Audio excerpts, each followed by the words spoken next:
ദൈവത്താൽ അനുഗ്രഹിക്കപ്പെട്ട വാത്സല്യ സഹോദരങ്ങളെ, വീണ്ടും നാം ദൈവസന്നിധിയിൽ ഒരുമിച്ച് കൂടിയിരിക്കുകയാണ്.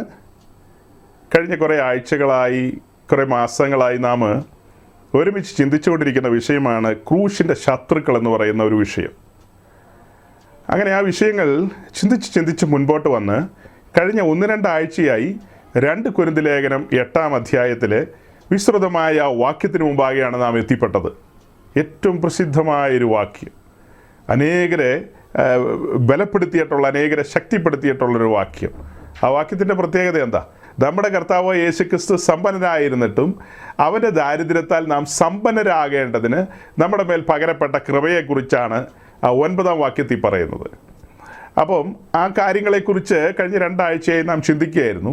ഈ വാക്യം അനേകർക്ക് ബലം നൽകിയത് എങ്ങനെയാണെന്ന് ചോദിച്ചാൽ, മലയാളക്കരയിലെ അനേക ശുശ്രൂഷകന്മാർ ഈ വാക്യത്തെ വക്രീകരിച്ച് അവരുടെ മനോഗതത്തിന് തോന്നിയതുപോലെ വ്യാഖ്യാനിച്ച് ജനത്തെ ഒരു വിഭ്രമ ലോകത്തേക്ക് പറഞ്ഞു വിട്ടിട്ടുണ്ട്. അതിൽ ചിലർ ആ വാക്കുകളൊക്കെ പച്ച മലയാളത്തിലും കൂടെ പറയാനായിട്ട് പരിശ്രമിച്ചു. ആ വാക്കുകൾ നമ്മുടെ കർത്താവ് സമ്പന്നനായിരുന്നിട്ട് നമ്മൾ നിമിത്തം ദരിദ്രനായി തീർന്നു, അത് നമ്മെ സമ്പന്നരാക്കാനാണ് എന്ന് നമ്മുടെ പുസ്തകത്തിൽ എഴുതി വച്ചിരിക്കുമ്പോൾ അതിൻ്റെ ഏതാണ്ട് കറക്റ്റ് പര്യായമാണ് നമ്മുടെ കർത്താവ് യേശുക്രിസ്തു നമ്മെ പണക്കാരനാകുവാൻ വേണ്ടി ദരിദ്രനായി തീർന്നു. പണക്കാരനായ യേശു പണക്കാരൻ എന്നുള്ള അവസ്ഥ വിട്ടുകളഞ്ഞ് ദരിദ്രനായി തീർന്നു. അതെന്തിനെന്ന് ചോദിച്ചാൽ നമ്മെ പണക്കാരനാക്കാനാണ്. അങ്ങനെയാണ് അറബിക്കടലിൻ്റെ തീരത്തുള്ള പട്ടണത്തിലുള്ള 1-2 ഉദ്ദേശിമാരൊക്കെ വ്യാഖ്യാനിച്ച് നിങ്ങളത് നേരിട്ട് കേട്ടതാണ്. അപ്പോൾ ഇങ്ങനെയുള്ള കാര്യങ്ങളെക്കുറിച്ച് നമ്മൾ വിശദീകരിക്കുകയായിരുന്നു. ദൈവവചനം തെറ്റായിട്ടാണ് ഇവരൊക്കെ പറയുന്നത്, അതിൻ്റെ ശരിയായ അർത്ഥതലങ്ങൾ ഇങ്ങനെയാണ്. ആ മെസ്സേജുകളൊക്കെ നമ്മൾ പിന്നീട് യൂട്യൂബിലും മറ്റ് സംവിധാനത്തിലൊക്കെ അപ്ലോഡ് ചെയ്തു. അനേകർ, ധാരാളം പേരത് കേൾക്കുകയും ക്രിട്ടിസൈസ് ചെയ്യുകയും അവർക്ക് ഉൾക്കൊള്ളാൻ കഴിയുന്നില്ല, പലർക്കും ഉൾക്കൊള്ളാൻ കഴിയുന്നില്ല. എന്നാൽ ചില മനുഷ്യർക്കൊക്കെ അത് കേട്ടപ്പോൾ അവർ ദൈവവചനത്തിന് മുമ്പാകെ തല വണക്കി, ഇതിൻ്റെ സത്യങ്ങൾ ഇങ്ങനെയാണോ, ഞങ്ങൾ തെറ്റിദ്ധരിച്ചു പോയല്ലോ, പലരും പ്രസംഗിച്ച് ഞങ്ങളെ വഞ്ചിച്ചു കളഞ്ഞു, ഞങ്ങൾ അങ്ങനെ ഒരു ഫോക്കസിലാണ് ആ വാക്യങ്ങളെയൊക്കെ കണ്ടത്, എന്നാൽ അതിൻ്റെ ശരിയായൊരു നേർരേഖ ഞങ്ങളുടെ മുമ്പിൽ തുറന്നു കൊണ്ടുവന്നതോർത്ത് ദൈവത്തിന് സ്തോത്രം എന്ന് പറഞ്ഞ മനുഷ്യരുമുണ്ട്. ഈ 2 കൊരിന്ത്യർ ലേഖനം 8-ാം അധ്യായത്തിലും 9-ാം അധ്യായത്തിലേക്കൊക്കെ വരുമ്പോൾ അതിൻ്റെ ഏറ്റവും ഒടുവിൽ പൗലോസിലേക്ക് പറയുന്നുണ്ടല്ലോ, പറഞ്ഞു തീരാത്ത ദാനനിമിത്തം ദൈവത്തിന് സ്തോത്രമെന്ന്, പകരപ്പെട്ട അതിമഹത്തായ ദൈവകൃപ അവരെ ഓർമ്മിപ്പിക്കുന്നുണ്ടല്ലോ. അതുപോലെ ഈ വചനം കേട്ടപ്പോൾ ചിലർക്കൊക്കെ മനസ്സിലായി തങ്ങളുടെ മേൽ പകരപ്പെട്ട ആ അതിമഹത്തായ ദൈവകൃപ ഈ ഭൂമിയിൽ പണക്കാരനാകുവാൻ വേണ്ടിയൊന്നും അല്ല, അതിൻ്റെ പിന്നിലുള്ള ദൈവിക ഉദ്ദേശങ്ങൾ വലുതാണ്. ഈ ഭൂമിയിൽ നമ്മൾ അല്പകാലമേ പാർക്കുന്നുള്ളൂ അല്ലെങ്കിൽ വസിക്കുന്നുള്ളൂ. ഇവിടെ നമ്മൾ അന്യരും പരദേശികളുമാണ്, കേവലം യാത്രക്കാരാണെന്ന് വിശുദ്ധ തിരുവെഴുത്ത് നമ്മളോട് എന്നും പറഞ്ഞുകൊണ്ടിരിക്കുകയാണ്. പുതിയ നിയമം ഊന്നി പറയുകയാണ്. അപ്പോസ്തലന്മാരെല്ലാം അത് വിളിച്ചു പറയുകയാണ്, ഈ ഭൂമിയിൽ നമ്മൾ അന്യരും പരദേശികളുമാണെന്നൊക്കെയുള്ള കാര്യം. അപ്പോൾ ഇങ്ങനെയൊക്കെയാണ് അപ്പോസ്തലന്മാരൊക്കെ പ്രസംഗിക്കുകയും പഠിപ്പിക്കുകയൊക്കെ ചെയ്ത് മുന്നോട്ട് പോയത്. ഇങ്ങനെ ഇരിക്കുമ്പോൾ എനിക്ക് പരിചയമുള്ള പല സഹോദരങ്ങളും അവിടെ നിന്ന് ഇവിടെ നിന്നൊക്കെ ആയിട്ട് എന്നോട് ഇങ്ങനെ ചോദ്യം ചോദിക്കുകയായിരുന്നു, ദൈവദാസനെ, നിങ്ങളിങ്ങനെയൊക്കെ പ്രസംഗിച്ചൊക്കെ ഇരിക്കുമ്പോൾ നിങ്ങൾ പാർക്കുന്ന പട്ടണത്തിൻ്റെ ഏതാണ്ട് ഒരു തെക്ക് സൈഡിൽ ഇലക്ട്രോണിക് സിറ്റി എന്ന് പറയുന്ന ഒരു ഭൂപ്രദേശം ഉണ്ടല്ലോ, അവിടെ ആളുകൾ വലിയ ഉണർവിലിങ്ങനെ ആറാടിക്കൊണ്ടിരിക്കുകയാണ്. മലയാളക്കരയിലെ യൗവനക്കാരായ കുറേ ആളുകളും പിന്നെ മധ്യവയസ്കരായവരും പിന്നെ കുറേ പെങ്കൊച്ചുങ്ങളും ഒക്കെ ആയിട്ട് അവരെല്ലാം അവിടെ അഗ്നി ചിറകുകളുമായി പറന്നിറങ്ങി നിൽക്കുകയാണ്. ആത്മാവിൻ്റെ ആ ഒരു സ്പർശനത്തിൽ അവർ എന്താ ചെയ്യേണ്ടതെന്ന് പോലും അറിയാത്ത നിലയിൽ അവരങ്ങനെ ഒരു വല്ലാത്ത അവസ്ഥയിലായിരിക്കുന്നൊരു സമയം. നിങ്ങളെന്താ അതിനെക്കുറിച്ചൊന്നും പറയാത്തതെന്ന്? 10-15 ദിവസം കഴിഞ്ഞു ആ കാര്യങ്ങൾ അവിടെ ഇങ്ങനെ നടക്കുന്നു. Day night programme. ഒരാവേശം അവർക്ക് വന്നിരിക്കുന്നു. അമേരിക്കയിൽ ഒരു ഉണർവുണ്ടായി. അമേരിക്കയിലെ എന്ത് നമ്മൾ അനുകരിക്കുക എന്നുള്ളതാണല്ലോ നമ്മുടെ ഒരു രീതി. സായിപ്പ് എന്തെല്ലാം കാട്ടിക്കൂട്ടിയാലും നമ്മൾ അനുകരിക്കും. ഇതങ്ങനെയല്ല കേട്ടോ, ഇത് ഉണർവ് ലോകവ്യാപകമായിട്ടുള്ളതാണല്ലോ. അപ്പോൾ അവരൊരു ഉണർവിന് വേണ്ടി കാംക്ഷിക്കുന്നവരാണ്. അപ്പോൾ ആ ഉണർവിന് വേണ്ടി അവരവിടെ ഒത്തുകൂടി, അവരും ഉണർന്നു, അവരെല്ലാം കൂടെ ഉണർന്നു. പിന്നെ വേറെ ഒരു കൂട്ടം ആൾക്കാർ ഇതൊക്കെ കണ്ടും കേട്ടും വിഭ്രമലോകത്തായിട്ട് അവർ ഉണരണമെന്ന് ആഗ്രഹിച്ച് ആ കൂട്ടത്തിൽ ചെന്ന് ചേരാനുള്ള സാധ്യതയുണ്ട്. അപ്പോൾ എന്നോടുള്ള ചോദ്യം എന്താ, നിങ്ങളെന്താ ഇതിനെക്കുറിച്ചൊന്നും പറയാത്തത്? അതായത് പറഞ്ഞു വന്നതിൻ്റെ സാരം നിങ്ങൾക്ക് മനസ്സിലായല്ലോ. നിങ്ങൾ പല കേസുകൾ കയറി പിടിക്കുകയും വീഡിയോ കാണിക്കുകയും പലരുടെ കാര്യമൊക്കെ പറയുന്ന വലിയ പുള്ളിയാണല്ലോ. എന്നിട്ടെന്താ നിങ്ങൾ ഇങ്ങനത്തെ കാര്യമൊന്നും പറയാത്തതെന്ന്. ഞാനിതിനെക്കുറിച്ച് കുറച്ച് ദിവസം മുമ്പൊക്കെ അറിഞ്ഞതാണ്. അവരവിടെ ഉണരട്ടെ, നമ്മൾ എന്ത് പറയാൻ അതിനെക്കുറിച്ച്. അവരുടെ സ്വന്തം ഏരിയയിൽ അവർ വാടകയ്ക്കെടുത്ത കെട്ടിടമാണോ സ്വന്തം കെട്ടിടമാണോ എന്തും ആകട്ടെ, അവരവിടെ കിടന്ന് തുള്ളിച്ചാടുന്നതിന് ഞാൻ എന്തു പറയാനാ. ഞാൻ സംസാരിച്ചു കൊണ്ടിരിക്കുന്നത് വീണ്ടെടുക്കപ്പെട്ട വേർപെട്ട കർത്താവിൻ്റെ വിശുദ്ധന്മാരോടാണ്. കഴിഞ്ഞ കുറേ നാളുകളായി ഞാൻ ക്രൂശിക്കപ്പെട്ട ക്രിസ്തുവിനെ നിങ്ങളുടെ നടുവിൽ പ്രസംഗിച്ചുകൊണ്ടിരിക്കുകയായിരുന്നു. അങ്ങനെ പ്രസംഗിച്ച് മുൻപോട്ട് വന്നപ്പോഴാണ് ക്രൂശിൻ്റെ ശത്രുക്കൾ എന്നൊരു കാര്യത്തിലേക്ക് നമ്മുടെ പ്രസംഗം കടന്നു വന്നത്. അങ്ങനെ പ്രസംഗിക്കാൻ തന്നെ ഒരു കാരണമുണ്ട്. എന്തെങ്കിലും ഒരു കാര്യം പറഞ്ഞു കഴിഞ്ഞാൽ വായൊന്ന് തുറന്നാൽ മതി, ഉടനെ സ്ത്രീ പുരുഷന്മാരെല്ലാം കൂടെ ഓടിക്കതച്ച് വന്നിട്ട് പറയും, ഏത് വിധത്തിലാണേലും ക്രിസ്തുവിനെയാണല്ലോ പ്രസംഗിക്കുന്നതെന്ന് സ്ലോ മോഷനിൽ ഇങ്ങനെ പറഞ്ഞു കളയും. അപ്പോഴത്തേക്ക് കേൾക്കുമ്പോൾ നമ്മൾ എന്തായാലും മറുപടി പറയുക? എന്തെങ്കിലും ഒരു കാര്യം പറഞ്ഞ ഒട്ടനെ അത് റെക്കോർഡ് ചെയ്ത് വെച്ചിരിക്കുന്ന പോലെയാണ്. പാലക്കാട് റെയിൽവേ സ്റ്റേഷനിൽ വണ്ടി കൊണ്ടുപോയി നിർത്തിക്കഴിഞ്ഞാൽ, വണ്ടി മീൻസ് വന്ദേ ഭാരത് എക്സ്പ്രസ് നിർത്തിക്കഴിഞ്ഞാൽ ഉടനെ 1 2 3 4 എന്ന് പറഞ്ഞാൽ ആ സാധനം ഇങ്ങനെ അവർ ക്ലിക്ക് ചെയ്യുമ്പോഴത്തേക്ക് അതിങ്ങനെ വരിക ഓരോന്ന്. പ്ലാറ്റ്ഫോം നമ്പർ 1 അതൊക്കെ നേരത്തെ റെക്കോർഡ് ചെയ്ത് വെച്ചിരിക്കുന്നതാണ്. അതുപോലെ ഇവർ ഈ റെക്കോർഡിങ്ങിൽ ക്ലിക്ക് ചെയ്യും. എന്നിട്ട് ഉടനെ പറയും ഏത് വിധത്തിലാണെങ്കിലും ക്രിസ്തുവിനെയാണല്ലോ പ്രസംഗിക്കുന്നതെന്ന്. ഈ കഴിഞ്ഞ ദിവസം നമ്മുടെ സോഷ്യൽ മീഡിയ സംവിധാനങ്ങളിലൊക്കെ ധാരാളം പേര് വന്ന് ആ വാക്യം കോട്ട് ചെയ്തിട്ട് അഭ്യസ്തവിദ്യരായ ആളുകൾ നമ്മളെ ഇങ്ങനെ എന്താ പറയുക, നമ്മളെ ഇങ്ങനെ അങ്ങ് ചെക്ക് പറയാന്ന് പറയും, ബ്ലോക്ക് ചെയ്ത് നിർത്താമെന്ന് അവരുടെ ആഗ്രഹം. അവരങ്ങനെ ആഗ്രഹിച്ച വാക്യമൊക്കെ ആയിട്ട് വരുന്നത്. അപ്പോൾ പലരോടും തിരിച്ചു ചോദിച്ചു, ഇത് ഫിലിപ്പ് ലേഖനം 1:15 മുതൽ 18 വരെയുള്ള വാക്യമല്ലേ നിങ്ങൾ ഉദ്ദേശിക്കുന്നത്? യെസ്, അത് തന്നെയാണ്. പൗലോസ് അങ്ങനെ പറഞ്ഞിട്ടുണ്ട്. എന്നാൽ പിന്നെ അതേ പൗലോസ് ഈ 3-ാം അധ്യായത്തിൽ ഇങ്ങനെയും പറഞ്ഞിട്ടുണ്ടല്ലോ, അതിൻ്റെ അർത്ഥം എന്താ, മറുപടി വല്ലതും ഉണ്ടോ എന്ന് ചോദിച്ചു. അങ്ങനെ അവിടെ എഴുതിയിട്ടുണ്ടോ? അപ്പോഴാണ് പലരും കാണുന്നത് അങ്ങനെ എഴുതിയിട്ടുണ്ടെന്ന്. അപ്പോൾ അത് അങ്ങനെ അവിടെ എഴുതിയിട്ടുണ്ടെങ്കിൽ, ഇത് ഇങ്ങനെ ഇവിടെ എഴുതിയിട്ടുണ്ടെങ്കിൽ ഇതിനൊക്കെ അർത്ഥമുണ്ടല്ലോ. ഇതിൻ്റെ അർത്ഥം ഉണർവൊക്കെ നടക്കുന്ന സ്ഥലത്ത് വചനം വെളിപ്പെടണമല്ലോ. അപ്പോൾ ഉണർവുകാരുടെ ശിഷ്യന്മാരൊക്കെ വചനം പറയണം, ഇതിൻ്റെയൊക്കെ അർത്ഥം. എനിവേ ഈ ചോദ്യങ്ങൾക്കൊക്കെ മറുപടി എന്നോണമാണ് നമ്മളന്ന് പറഞ്ഞു തുടങ്ങിയത്. ഫിലിപ്പ് ലേഖനം 1-ാം അധ്യായത്തിൻ്റെ അർത്ഥം അതെല്ലാം മുൻ എപ്പിസോഡുകളിലുണ്ട്. 3-ാം അധ്യായവും ചേർത്ത് വെച്ച് പറഞ്ഞു വരുമ്പോഴാണ് ക്രൂശിൻ്റെ ശത്രുക്കൾ എന്ന കാര്യങ്ങൾ വെളിപ്പെട്ട് വരുന്നത്. അത് വെളിപ്പെട്ട് വരുമ്പോഴാണ് ഈ വെളിപ്പാട് പുസ്തകത്തിൽ പറയുന്ന പോലെ സാത്താൻ്റെ ആഴങ്ങളെ നിങ്ങൾ അറിയാത്തവരല്ലോ എന്ന് എഴുതിയിട്ടുണ്ടല്ലോ. സാത്താൻ്റെ ആഴങ്ങളെയൊക്കെ അന്ന് ദൈവസഭ അറിഞ്ഞിരുന്നു. അവൻ്റെ ഇടപാടുകളൊക്കെ അവർക്ക് അറിയാമായിരുന്നു.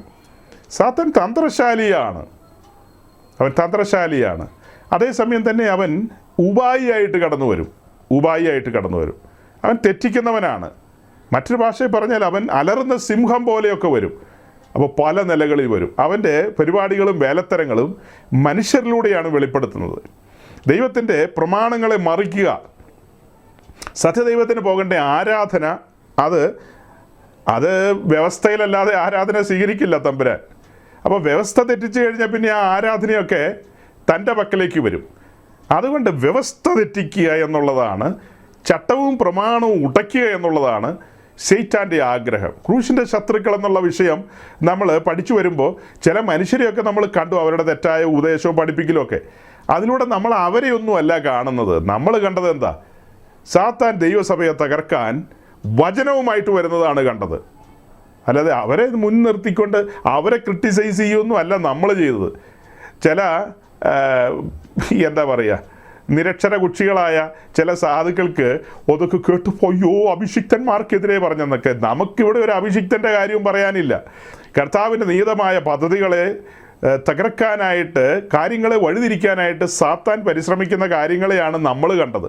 അതുകൊണ്ടാണ് നമ്മൾ ഈ കാര്യങ്ങളെ പറഞ്ഞുകൊണ്ടിരുന്നത്.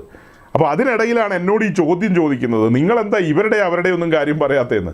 നമുക്ക് ഗൈഡൻസ് വേണ്ടേ പറയാനായിട്ട്? ചുമ്മാ ചാടിക്കേറി എന്തെങ്കിലുമൊക്കെ പറയാൻ പറ്റുമോ? അങ്ങനെ പറയാൻ പറ്റില്ല. അങ്ങനെ ഇരിക്കുമ്പോഴാണ് ഇന്നലെ ഞാൻ ഒരു നോട്ടീസ് കാണാനിടയായി. അതങ്ങ് കഴിഞ്ഞിട്ട് ഇന്ന് രാവിലെ ആയപ്പോൾ മറ്റ് 1-2 നോട്ടീസുകളും കൂടെ കാണാനിടയായി. നോട്ടീസ് മീൻസ് ചില പ്രോഗ്രാമിൻ്റെ ബ്രോഷറുകൾ. അതിൽ ഒന്നാണ് എൻ്റെ തലയ്ക്ക് പിന്നിൽ നിങ്ങൾ കാണുന്നത്. ചില പ്രോഗ്രാമിൻ്റെ ബ്രോഷറുകളാണതെല്ലാം. അപ്പോൾ ഇന്നലെ ഞാൻ കണ്ടത് എന്താണെന്ന് ചോദിച്ചു കഴിഞ്ഞാൽ, ഞാൻ പാർക്കുന്ന ഇതേ പട്ടണത്തിൽ, ബാംഗ്ലൂർ പട്ടണം, ഈ പട്ടണത്തിനൊരു പ്രത്യേകതയുണ്ട്. ഇവിടെ ആത്മാവിൻ്റെ വ്യാപാരം കൂടുതലാണ്, വചനത്തിൻ്റെ വ്യാപാരം വളരെ കുറവാണ്. ഇവിടെ ആത്മാവിൻ്റെ വ്യാപാരം ഇങ്ങനെ തളം കെട്ടിക്കിടക്കുന്ന ഒരു സ്ഥലമാണ്. ഇതിലെങ്ങാനും വന്നാൽ ആത്മാവിൻ്റെ സ്പർശനം കിട്ടിയിരിക്കും, ഭയങ്കരമായിട്ട് കിട്ടിയിരിക്കും.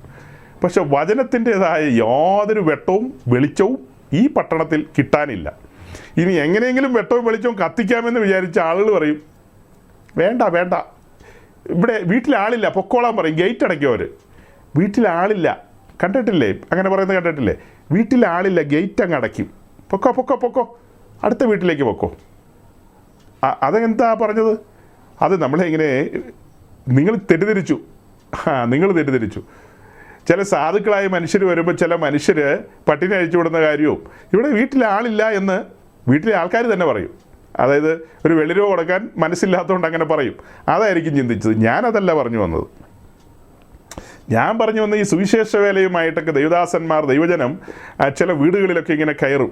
അവിടെ ചെന്ന് ഇവിടെ ചെന്ന് യേശുക്രിസ്തുവിലൂടെയുള്ള നിത്യരക്ഷ പറയാം എന്ന ആഗ്രഹത്തിൽ ഇവർ കടന്നു ചെല്ലുമ്പോൾ ആൾക്കാർ പറയും യോ ഇവിടെയൊന്നും വേണ്ട, ഇവിടെയൊന്നും വേണ്ട. അതൊക്കെ ജാതികളുടെ അടുക്കൽ കൊണ്ടുപോയി കൊടുക്കാൻ പറയും. ജാതികളുടെ അടുക്കൽ പറയുന്ന ആരാ? നല്ല നസ്രാണികളാണ് പറയുന്നത്. അയ്യോ ഞങ്ങൾ ഇനിയും മാമോദീസ മുക്കാനായിട്ട് വന്നിരിക്കുകയാണോ എന്ന് ചോദിക്കും. അതൊക്കെ ജാതികൾക്ക്, അതായത് സാധുക്കളായ ഹിന്ദുക്കളെയും മുസ്ലിങ്ങളെയും സിഖുകാരെ ഉദ്ദേശിച്ചാണ് ഈ പറയുന്നത്, ജാതികൾക്ക് കൊണ്ടുപോയി കൊടുക്കാൻ. അതുപോലെ തന്നെയാണ് ഈ പട്ടണത്തിലും സത്യവചനവുമായിട്ട് വന്ന ഇവിടുത്തെ പെന്തിക്കോസുകാർ പറയും പൊക്കോ പൊക്കോ പൊക്കോ പൊക്കോ എന്ന് പറയും. അതാണ് ഈ പട്ടണത്തിൻ്റെ ഒരു സ്വഭാവം. അപ്പോൾ ഇത്രയും പറഞ്ഞെന്ന് കാര്യം മനസ്സിലാവുമല്ലോ. അപ്പോൾ ഇങ്ങനെ ഇരിക്കുമ്പോൾ ഞാനീ പറഞ്ഞല്ലോ ഈ നോട്ടീസൊക്കെ ഇന്നലെ കണ്ടത്, അതിലൊരു നോട്ടീസ് ഒന്ന് കാണിച്ചേ ഫെബി. ഒന്നല്ല, ഒന്നൊന്നായിട്ടങ്ങ് കാണിക്കാം.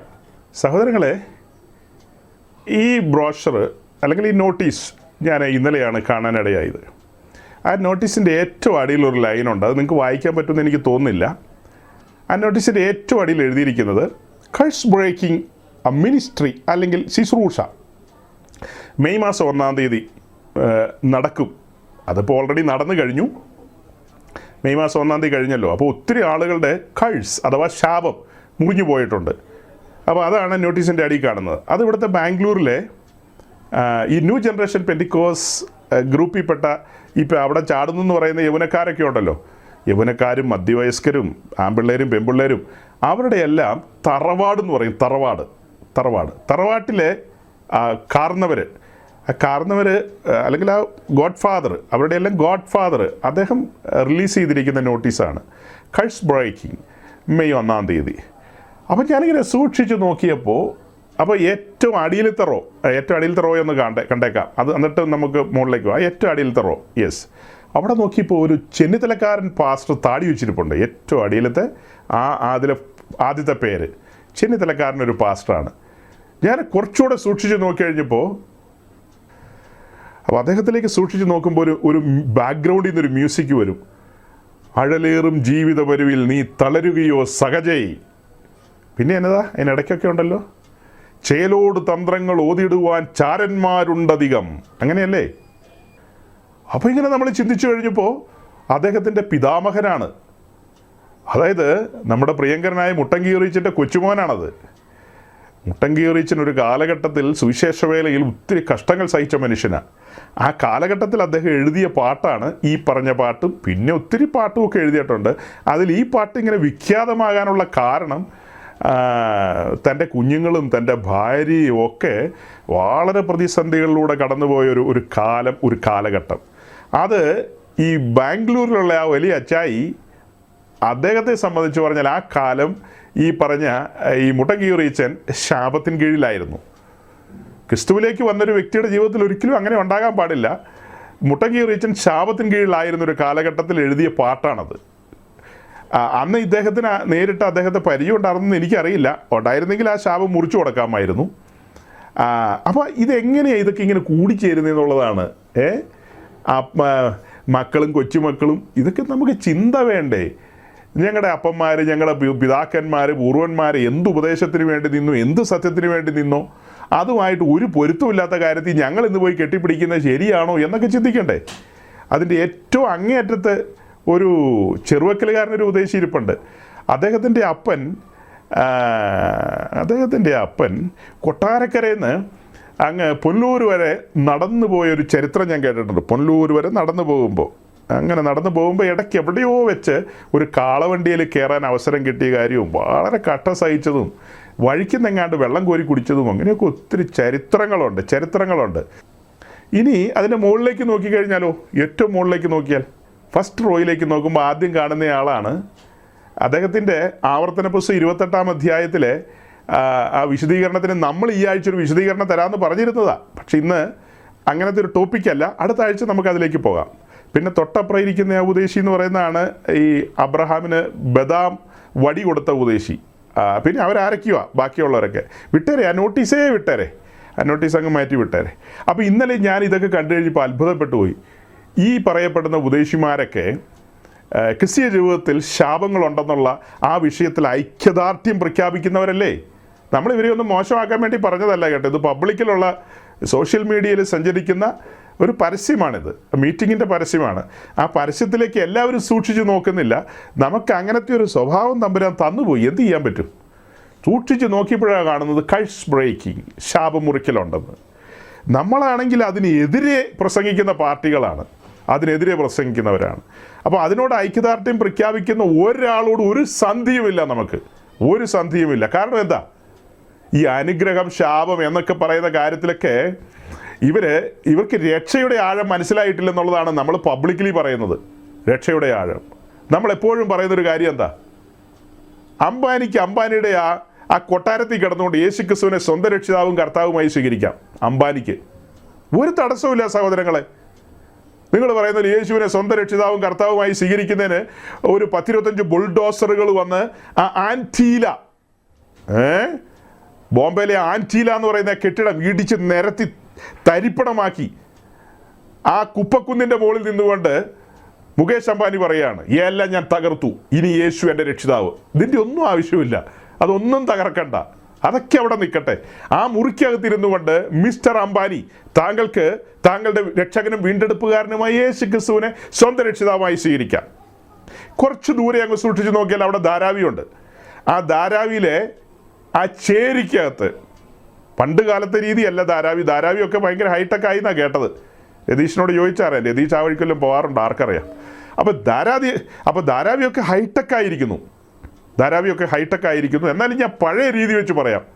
ധാരാവിയിലെ ആ ടാർപോളിൻ കൊണ്ട് മേഞ്ഞ ഒരു 10-25 പേര് ഒരുമിച്ച് കിടക്കുന്ന ഒരു മുറിയൊക്കെയുള്ള ആ ഒരു ധാരാവിയിലെ കെട്ടിടങ്ങളുണ്ടല്ലോ, നിങ്ങൾക്ക് ഭാവന കാണാമല്ലോ.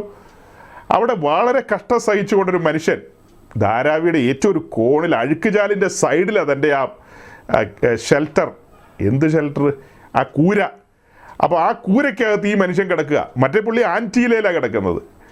ഈ കൂര കിടക്കുന്ന ഈ മനുഷ്യന് യേശു ക്രിസ്തുവിനെ സ്വന്തം രക്ഷിതാവും കർത്താവുമായി സ്വീകരിക്കാൻ എങ്ങനെ കഴിയുമെന്നൊക്കെയാണ് ചിലർ ചോദിക്കുന്നത്.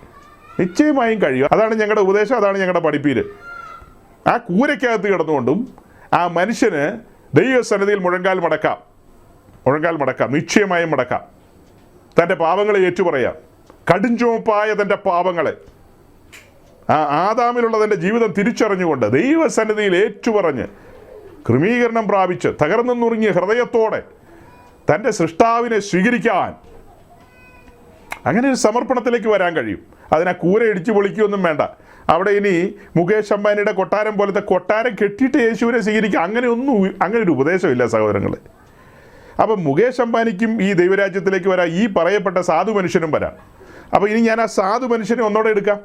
ഈ സാധു മനുഷ്യൻ അങ്ങനെ ദൈവരാജ്യത്തിലേക്ക് വന്നു. ചില പ്രതിസന്ധികളുണ്ട്, രോഗമുണ്ട്. അത് അപ്പനപ്പൂപ്പന്മാരായിട്ടുള്ള രോഗമാണോ എന്ന് ചോദിച്ചാൽ അപ്പനപ്പൂപ്പന്മാരായിട്ടുള്ള രോഗം ആയിക്കോട്ടെ, അതിനെന്നാ കുഴപ്പം? അപ്പൻ്റെ അപ്പന് വരെ ഉള്ള രോഗങ്ങൾ ഇങ്ങനെ തുടർച്ചയായി വന്ന് ഇദ്ദേഹത്തിലുണ്ടെന്ന് വിചാരിച്ചോ, അതിനെന്നാ കുഴപ്പം? അതവിടെ ഇരിക്കട്ടെ. രോഗത്തെയൊക്കെ മറന്നു കഴിഞ്ഞിരിക്കുന്നു. ഇപ്പോൾ താൻ പാപിയാണെന്നുള്ള ഓർമ്മയാണ് മുമ്പിൽ വന്നിരിക്കുന്നത്. തൻ്റെ പാപം തനിക്ക് തെളിഞ്ഞു വരികയാണ്. താനൊരു പാപിയാണെന്നുള്ളത് പരിശുദ്ധാത്മാവ് തന്നെ ബോധ്യപ്പെടുത്തുകയാണ്. ഭയാനകമായൊരു ന്യായവിധിയാണ് തന്നെ കാത്തിരിക്കുന്നത്. ആ ന്യായവിധിയിൽ വെള്ളസിംഹാസനത്തിന് മുമ്പാകെ നിന്ന് തീപ്പൊയ്കയിലേക്ക് വലിച്ചെറിയുമ്പോൾ ദൂതന്മാർ ചെയ്യുന്ന കാര്യം നമ്മളാരും ഒന്നും ചെയ്യുന്നതല്ല കേട്ടോ, പേടിപ്പിക്കാൻ വേണ്ടി പറയുന്നൊന്നുമല്ല, നടക്കാൻ പോകുന്ന കാര്യമാണ്. ചിലപ്പോൾ തനിക്ക് മുമ്പായിരിക്കും മുകേഷ് അംബാനിനെ എറിയുന്നത്, അല്ലെങ്കിൽ തനിക്ക് ശേഷമായിരിക്കും. അങ്ങനെ നമുക്ക് തീർത്ത് പറയാൻ പറ്റുമോ? ഇതിനിടയിൽ മുകേഷ് അംബാനി ഈ രക്ഷാമാർഗത്തിലേക്ക് വന്നാലോ? വരട്ടെ, സ്വത്രം സ്വത്രം, വേഗം വരട്ടെ. വന്നില്ലെങ്കിലത്തെ കാര്യമാണ് പറയുന്നത്, തൂക്കി എറിയും. അത് കഴിഞ്ഞിട്ടോ ധാരാവിക്കാരനെ എറിയും. ഇപ്പം ധാരാവിക്കാരൻ എന്താ ചെയ്യേണ്ടത്? മുട്ടുമടക്കുക, ക്രിസ്തുവിനെ സ്വന്തം രക്ഷിതാവും കർത്താവുമായി സ്വീകരിക്കുക. പിന്നീട് എന്താ സംഭവിക്കാൻ പോകുന്നത്? മഹത്വത്തിൻ്റെ പ്രത്യാശയായി ക്രിസ്തു അവൻ്റെ ഉള്ളിൽ വാസം ചെയ്യുകയല്ലേ. ആ ക്രിസ്തു എന്താ പറയുന്നത്? തന്നെ സ്നേഹിച്ച് തൻ്റെ കൽപ്പനകളെ പ്രമാണിക്കുന്ന ധാരാവിയിലെ ഏറ്റവും അലീമസമായ അന്തരീക്ഷത്തിൽ കിടക്കുന്ന ഈ മനുഷ്യൻ്റെ ഉള്ളിലേക്ക് ഞാനും പിതാവും വന്ന് വാസം ചെയ്യുമെന്നാണ് പറയുന്നത്. എനിക്കറിയില്ല ഇത് എങ്ങനെ പ്രസംഗിച്ചൊപ്പിക്കുമെന്ന്. നിങ്ങൾക്ക് പറ്റുമെങ്കിൽ വണ്ടിക്കൂലി മുടക്കി ഈ ബാംഗ്ലൂർ വന്ന അച്ചായോടും മോനോടൊക്കെ ഒന്ന് പറഞ്ഞു കൊടുക്കുക, ഇങ്ങനെയാ പെന്തിക്കോസ്ന്ന്. അപ്പോൾ ആ സഹോദരൻ്റെ രോഗം, പാരമ്പര്യമായിട്ടുള്ള ആ രോഗം നിഴലുകൾ പോലെ അദ്ദേഹത്തെ എന്തൊക്കെയോ പിന്തുടരുന്നുണ്ടെന്ന് അങ്ങനെയല്ലേ എഴുതിയിരിക്കുന്നത്. ഞാനൊന്ന് നോക്കിയോട്ടെ കേട്ടോ, വായിച്ചു നോക്കട്ടെ. അയ്യോ എൻ്റെ കർത്താവേ, എത്ര വർഷം മുമ്പുള്ളതാണെന്നറിയാവോ? ഒത്തിരി വർഷം മുമ്പുള്ളതാണ്. കാണാവോ? ഒത്തിരി വർഷം മുമ്പുള്ള നമ്മുടെ അച്ചായിയുടെയാണ് ഇത്. എന്നത്തേത് സമയം കാലം നോക്കിയോട്ടെ. 2013 അത് ഞാനൊന്ന് വായിച്ച് കേൾപ്പിക്കാം. കൂടെ കൂടെ ഉണ്ടാകുന്ന അപകടങ്ങൾ, ശത്രുഭീതികൾ, സാമ്പത്തിക, മാനസിക, സാമൂഹിക, കുടുംബ, വ്യവസായ മേഖലകളിലെ സങ്കീർണ പ്രശ്നങ്ങൾ, തകർച്ചകൾ, അകാല മരണങ്ങൾ, നിയന്ത്രിക്കാൻ കഴിയാത്ത വഴിപിഴിച്ച ജീവിത രീതികൾ മുതലായവ താങ്കളെ വേട്ടയാടുന്നുവോ? പിതാക്കന്മാരുടെ കാലം മുതൽ നിഴലുകൾ പോലെ കുടുംബത്തെ അനുഗമിക്കുന്നുവോ? ഒരുപക്ഷെ അതൊരു ശാപത്തിൻ്റെ പരിണത ഫലമാകാം. അത് ഒരുപക്ഷെ ഒരു ശാപത്തിൻ്റെ പരിണത ഫലമാകാം. ഈ അനുഭവം ഒന്ന് മാറി ആരോഗ്യം, സംതൃപ്തി, ഉന്നതി, സൽസ്വഭാവം, മാന്യമായ ജീവിതശൈലി, അത് ഏത് സ്റ്റാൻഡേർഡ് വരും എന്ന് എനിക്കറിയില്ല. അപ്പം മാന്യമായ സ്റ്റാൻഡേർഡ് എന്നൊക്കെ പറഞ്ഞാൽ നമ്മളൊക്കെ പാവം പിടിച്ച ഇന്ത്യക്കാരാ. നമ്മുടെ ലില്ലിക്കുട്ടി ആൻറ്റി ഇവിടെ ഇരിപ്പുണ്ട്, നമ്മുടെ ലീസ സഹോദരിയൊക്കെ ഇവിടെ ഇരിപ്പുണ്ട്. ഇപ്പം നമ്മൾ മാന്യമായ ജീവിതശൈലി എന്നൊക്കെ പറയുമ്പോൾ ആന വാ വിളിക്കുന്നത് കണ്ട് അണ്ണാരക്കണ്ണം വാ വിളിച്ചിട്ടല്ല കാര്യം കേട്ടോ. ഇപ്പം നമ്മൾ നമ്മുടെ നാട്ടിൽ അമേരിക്കയിലൊക്കെ ഇരിക്കുന്ന ആളുകളെ പോലെ മാന്യമായ ജീവിതശൈലിക്കൊക്കെ പോയി കഴിഞ്ഞാൽ വല്ലോ കക്കാനും മോട്ടിക്കാനും പോണ്ടി വരും. സർക്കാർ ജോലിക്കാരനാണെങ്കിൽ വല്ലോ കൈക്കൂലി മേടിക്കേണ്ടി വരും. പാസ്റ്റർമാരാണെങ്കിലോ വചനം വളച്ചൊടിച്ച് പ്രസംഗിച്ച് ചില്ലറ ഉണ്ടാക്കേണ്ടി വരും. അങ്ങനെയാണ് ഈ മാന്യമായ ജീവിതശൈലിയിലേക്ക് പോകാൻ പറ്റുള്ളൂ.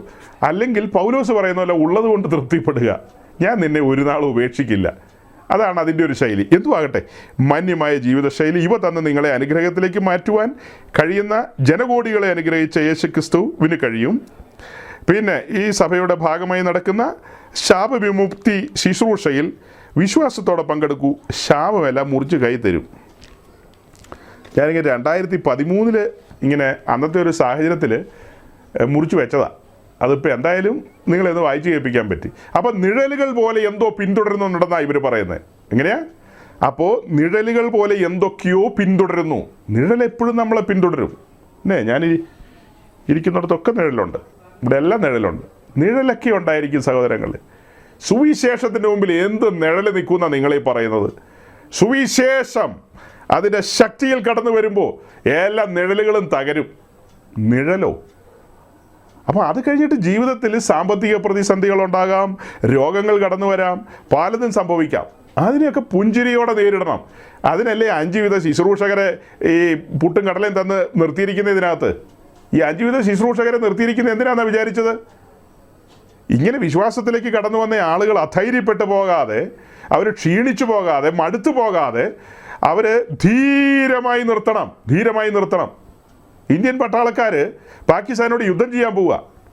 അങ്ങനെ മുന്നോട്ട് പോയി അങ്ങനെ കാശ്മീരിലേക്ക് പോകുമ്പോൾ അവിടെ പല സെക്ടറുകളുണ്ട്. കേരൻ സെക്ടർ, അങ്ങനെ പല സെക്ടറുകളുണ്ട്. അപ്പോൾ ഉണ്ടാ നമ്മുടെ കൂട്ടത്തിലുള്ള ഒരു റെജിമെൻറ്റിലെ കുറേ പട്ടാളക്കാരെ പാകിസ്ഥാൻ വെടിവെച്ച് കൊന്നു കളഞ്ഞു. അപ്പോൾ അതിൻ്റെ കമാൻഡർ, അയാൾ ചത്തില്ല, അതിൻ്റെ മെയിൻ കമാൻഡർ, അദ്ദേഹം ബാക്കി ആളുകളോട് പറയുക, എല്ലാവരെയും കൊന്നു, ഇനി നമ്മളായിട്ട് ഇവിടെ നിൽക്കണോ, നമുക്ക് ഓടി രക്ഷപ്പെട്ടാലോ? അങ്ങനെ ഏതെങ്കിലും കമാൻഡർ പറയുമോ? ശരിയായ കമാൻഡർ എന്താ പറയുന്നത്? നമ്മുടെ കൂട്ടു സഹോദരങ്ങൾ ഒത്തിരി പേര് മരിച്ചു വീണിരിക്കുന്നു, പക്ഷെ നാം പോരാട്ട വീര്യത്തോടെ നിൽക്കണം. നമ്മുടെ രാജ്യത്തിൻ്റെ കാവൽക്കാരാണ് നാം. അശേഷം പതറരുത്. നമ്മുടെ കൂടെ ഉള്ളത് പലതും തീർന്നു, ഇനി നമ്മളെ ഉള്ളൂ മിച്ചം. പക്ഷെ നമ്മൾ സറണ്ടർ ചെയ്യാൻ പാടില്ല.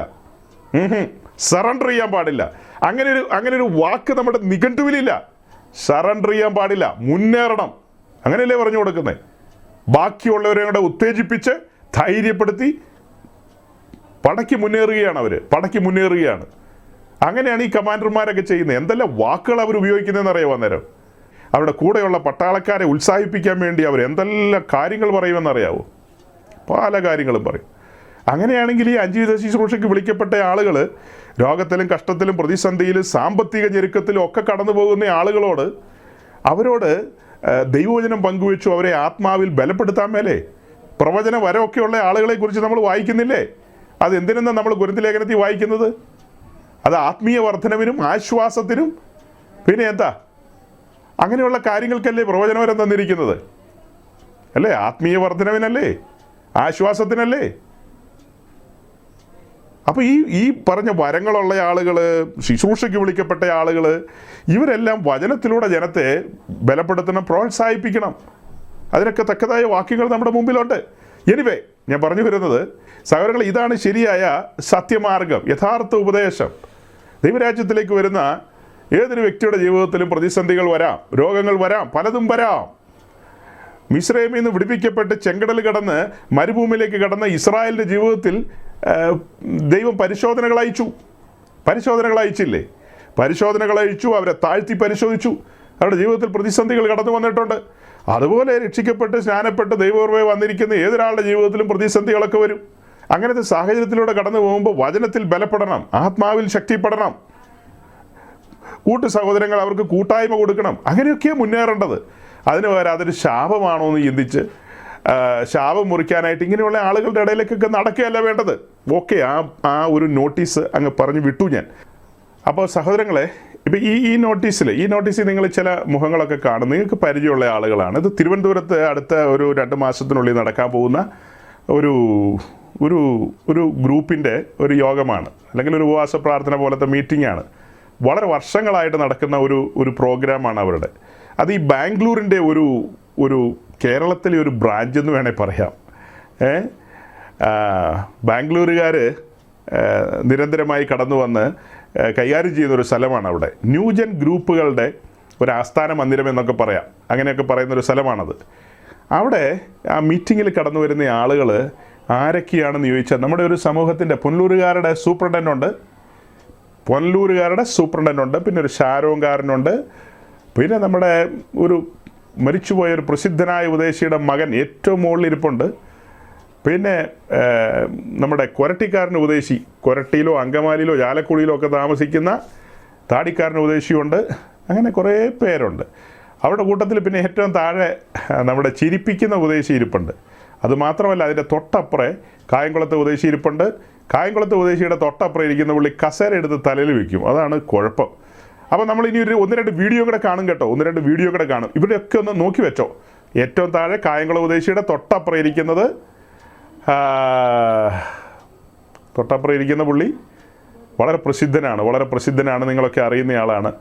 അദ്ദേഹത്തിൻ്റെ തൊട്ട് മുകളിൽ അതിൻ്റെ തൊട്ട് അടുത്തൊരു കണ്ണാടിക്കാരൻ ഇരിപ്പുണ്ട്. ആ കണ്ണാടിക്കാരനെ ഇപ്പോൾ നിങ്ങൾ വീഡിയോയിൽ കാണും. അപ്പോൾ ഇവരൊക്കെ ഒരുമിച്ച്, അപ്പോൾ ഇതിനകത്ത് ന്യൂ ജനറേഷൻ പെന്തിക്കോസ്റ്റ് ഗ്രൂപ്പുകാരുണ്ട്, ക്ലാസിക്കൽ പെന്തിക്കോസ്തും ഉണ്ട്. 2 കൂട്ടമുണ്ട്. 2 കൂടെ ഒരുമിച്ചിരിക്കുകയാണ്. എൻ്റെ ദൈവമേ, സമയം ഒത്തിരി മുന്നോട്ട് പോയി. അപ്പോൾ ഇങ്ങനെ 2 കൂട്ടരും കൂടെ ഒരുമിച്ചിരിക്കുകയാണ്. ഈ കാര്യം ഇന്ന് നമ്മൾ നമ്മുടെ സോഷ്യൽ മീഡിയ ഹാൻഡിൽ ഈ സംഭവം പോസ്റ്റ് ചെയ്തു. വേറെ ചിലരൊക്കെ പോസ്റ്റ് ചെയ്തിട്ടുണ്ടായിരുന്നു. നമുക്ക് ചില കാര്യങ്ങൾ എഴുതേണ്ടതുള്ളതുകൊണ്ട് അതിനകത്ത് അതൊക്കെ എഴുതി ചേർത്ത് ഈ കാര്യങ്ങൾ പോസ്റ്റ് ചെയ്തു. അപ്പോൾ വേറെ പല സ്ഥലങ്ങളിൽ നിന്നൊക്കെ അതിനെക്കുറിച്ച് ചില സംസാരങ്ങൾ വന്നു. ഇതെന്താ ഇപ്പോൾ ഇത്ര പൊക്കിപ്പിടിക്കാനിരിക്കുന്നത്? ഈ ആളുകൾ ഇപ്പോൾ ഈ ചെയ്തത് എത്ര വലിയ മഹാപാതകമായിട്ടൊക്കെ നിങ്ങൾക്ക് തോന്നുന്നത് എന്താണെന്നൊക്കെ ആണ് ചോദ്യം വന്നത്. അപ്പോൾ അതിന് ബദലായിട്ട് അവർ വേറൊരു നോട്ടീസും കൂടെ ഇങ്ങനെ അയച്ചു തന്നു. ഇതേ കരിസ്മക്കാർ 2015 നടത്തിയ വേറൊരു പ്രോഗ്രാമിൻ്റെ ഒരു നോട്ടീസ്. വലതുവശത്ത് കോട്ടും ടൈയും ഒക്കെ ഇട്ടിരിക്കുന്നത് അത് നമ്മുടെ കരവാളൂരുള്ള ഉദ്ദേശിയാണ്. അതായത് ബിനാമി ഇടപാടുകളൊക്കെ ക്ലിയർ ചെയ്യുന്നത്. അതിൻ്റെ തൊട്ട് താഴെ ഇരിക്കുന്ന പുള്ളിക്കാരൻ ഈ കുവൈറ്റിലേക്ക് തീ അയച്ച പുള്ളിയാണ്. അതിൻ്റെ തൊട്ട് താഴെ ഇരിക്കുന്ന മൈക്ക് പിടിച്ചിരിക്കുന്ന പുള്ളിക്കാരൻ, അദ്ദേഹം നമ്മുടെ പ്രിയങ്കരനായ തങ്കുച്ചായനാണ്. എനിക്ക് ഈ കൂട്ടത്തിൽ ഏറ്റവും ഇഷ്ടമുള്ളത് പുള്ളിനെയാണ്. പുള്ളി 2 കൊരിന്ത്യർ ലേഖനം 8-9 ഇത്ര കൃത്യമായിട്ട് വ്യാഖ്യാനിക്കുന്ന ആളാണ്. നമ്മുടെ കർത്താവ് പണക്കാരനായിരുന്നിട്ടും അവൻ ദരിദ്രനായത് നമ്മെ പണക്കാരനാക്കാനാണെന്നൊക്കെ. ഇവിടെ ഏത് പാസ്റ്റർമാർക്ക് അറിയാം ഈ വാക്യമൊക്കെ? അതൊക്കെ അറിയാവുന്നയാളാണ് അദ്ദേഹത്തിൻ്റെ അനുചരനാണ്. മുളക്കുഴയിൽ നിന്ന് ചാടി ഇറങ്ങി വന്നയാളാണ് തൊട്ട താഴെയുള്ള നമ്മുടെ തോമാക്കുട്ടി ഉപദേശി. അപ്പോൾ കൈയുടെ അങ്ങേ സൈഡിലേക്ക് പോയ നെടുമ്പ്ര ഉപദേശി ആദ്യം ഇരിപ്പുണ്ട്, പിന്നെ നമ്മുടെ ബദാം വടി കൈകാര്യം ചെയ്യുന്ന ഉപദേശി, അതിന് താഴെ നമ്മുടെ പിറവ് ഉപദേശി. ഇത് വലിയ സങ്കടകരമായ കാഴ്ചയാണ് എന്നെ സംബന്ധിച്ച് കേട്ടോ. നിങ്ങൾക്ക് അങ്ങനെയൊന്നും തോന്നാൻ സാധ്യതയില്ല എല്ലാവർക്കും. എനിക്ക് വലിയ സങ്കടമാണ് ഇതൊക്കെ കാണുമ്പോൾ, വലിയ സങ്കടമാണ്. അതെന്നെ പാസ്റ്റർ ഞങ്ങൾക്ക് ഒരു സങ്കടവും തോന്നുന്നില്ല എന്ന് പറഞ്ഞാൽ ദൈവരാജ്യം എന്താണെന്നോ കൊടുത്ത വില എന്താണെന്നോ വല്ല പിടിയുണ്ടെങ്കിലേ സങ്കടം വരുള്ളൂ. അല്ലാത്തവർക്ക് എന്നാ സങ്കടം തോന്നാനാ? അല്ലാത്തവർക്ക് ആരോ എന്തോ നോട്ടീസ് അടിച്ചു, ആരുടെയൊക്കെ കുറേ തലയും വെച്ചിട്ട് അയാൾ പ്രസംഗിക്കാൻ വന്നിരിക്കുക എന്നാണ് പറയുന്നത്. അങ്ങനെ കുറേ തല കാണിച്ച് പ്രസംഗിക്കുന്ന അല്ല ഇത്. ഇതിനകത്ത് കുഞ്ഞാടിൻ്റെ തങ്കച്ചോറയാൽ കഴുകൽ പ്രാപിച്ച് അവിടെ നിന്ന് വേലയ്ക്ക് വിളിച്ച് അവൻ്റെ അഭിഷിക്തന്മാരിപ്പുണ്ട്. അവൻ്റെ അഭിഷിക്തന്മാർ അതിനകത്ത് ഇരിപ്പുണ്ട്. അതേസമയം ജുമ്മാൻ ഊജന്മാർ കറക്ക് കമ്പനികളും അതിനകത്ത് ഇരിപ്പുണ്ട്. ശുദ്ധമായ കറക്ക് കമ്പനികൾ. ഇവരെല്ലാം കൂടെ ഒരുമിച്ചിരിക്കുന്നത് എന്തിനാന്ന് ചോദിച്ചു കഴിഞ്ഞാൽ, ഇപ്പം ആരോടാ ഇതൊക്കെ ചോദിക്കുന്നത്? നിങ്ങൾ എന്നോട് ചോദിച്ചു കഴിഞ്ഞാൽ ഞാനാണ് അതിനൊക്കെ ഉത്തരം തരേണ്ടത്.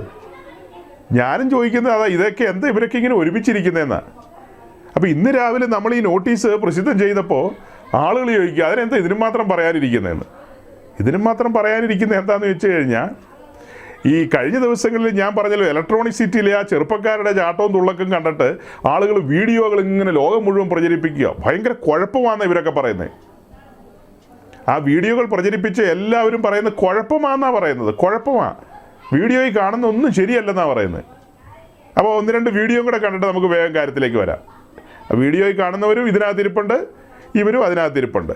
ഫെബി ഒരു ഒന്ന് രണ്ട് വീഡിയോ ഒന്ന് കാണിച്ച്, 2 മിനിറ്റ് ഒരു മിനിറ്റൊക്കെ ഉള്ളൂ കേട്ടോ. നിങ്ങൾ ആരും പോയേക്കരുത്. നമുക്കിനി വിഭവസമൃദ്ധമായ സദ്യ, അയ്യോ ഞാൻ തുറന്നു വെച്ചിരിക്കുക. നമുക്കത് പുസ്തകങ്ങളിങ്ങനെ എല്ലാം തുറന്നു വെച്ചിരിക്കുക. ക്ഷീണിച്ച് മടുക്കരുത്. നമ്മൾ ഒന്ന് രണ്ട് ചെറിയ വീഡിയോ, നേരത്തെ പോലെ വലിയ വീഡിയോകളല്ല. Rebecca, my first daughter. I'm seeing one of them. I'm seeing like a wedding happening this November. There is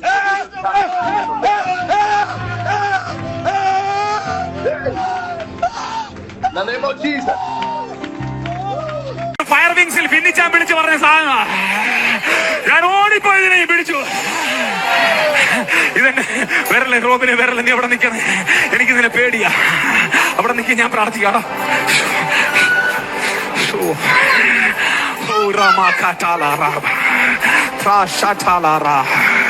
യേശുവിന്റെ നാമത്തിൽ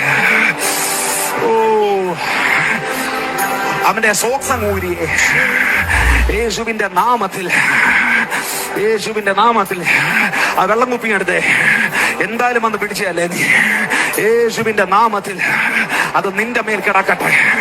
ആ മൈക്ക് പിടിച്ച് കുനിഞ്ഞു നിൽക്കുന്ന ചാത്തന്നൂരുകാരൻ ചെറുപ്പക്കാരൻ, അദ്ദേഹത്തിൻ്റെ തൊട്ടപ്പുറം നിൽക്കുന്നതാണ് ഏലപ്പാറക്കാരൻ. ഞാനിങ്ങനെയൊക്കെയാണ് പറയാറ്. ഈ ഏലപ്പാറക്കാരനാണ് ഇന്നാൾ ഒരു ഗുമ്മിന് വേണ്ടി പ്രവചിക്കുമെന്ന് പറഞ്ഞത്. പുള്ളിനെ അതുകൊണ്ട് ഗുമ്മച്ചൻ്റെ ആൾക്കാർ വിളിക്കുന്നത് തന്നെ. അപ്പോൾ ഒത്തിരി പേര് ചോദിക്കുന്നത് ഈ ഗുമ്മച്ചനും ഇവരുടെ കൂട്ടത്തിലാണോയെന്ന് ചോദിക്കുന്നത്.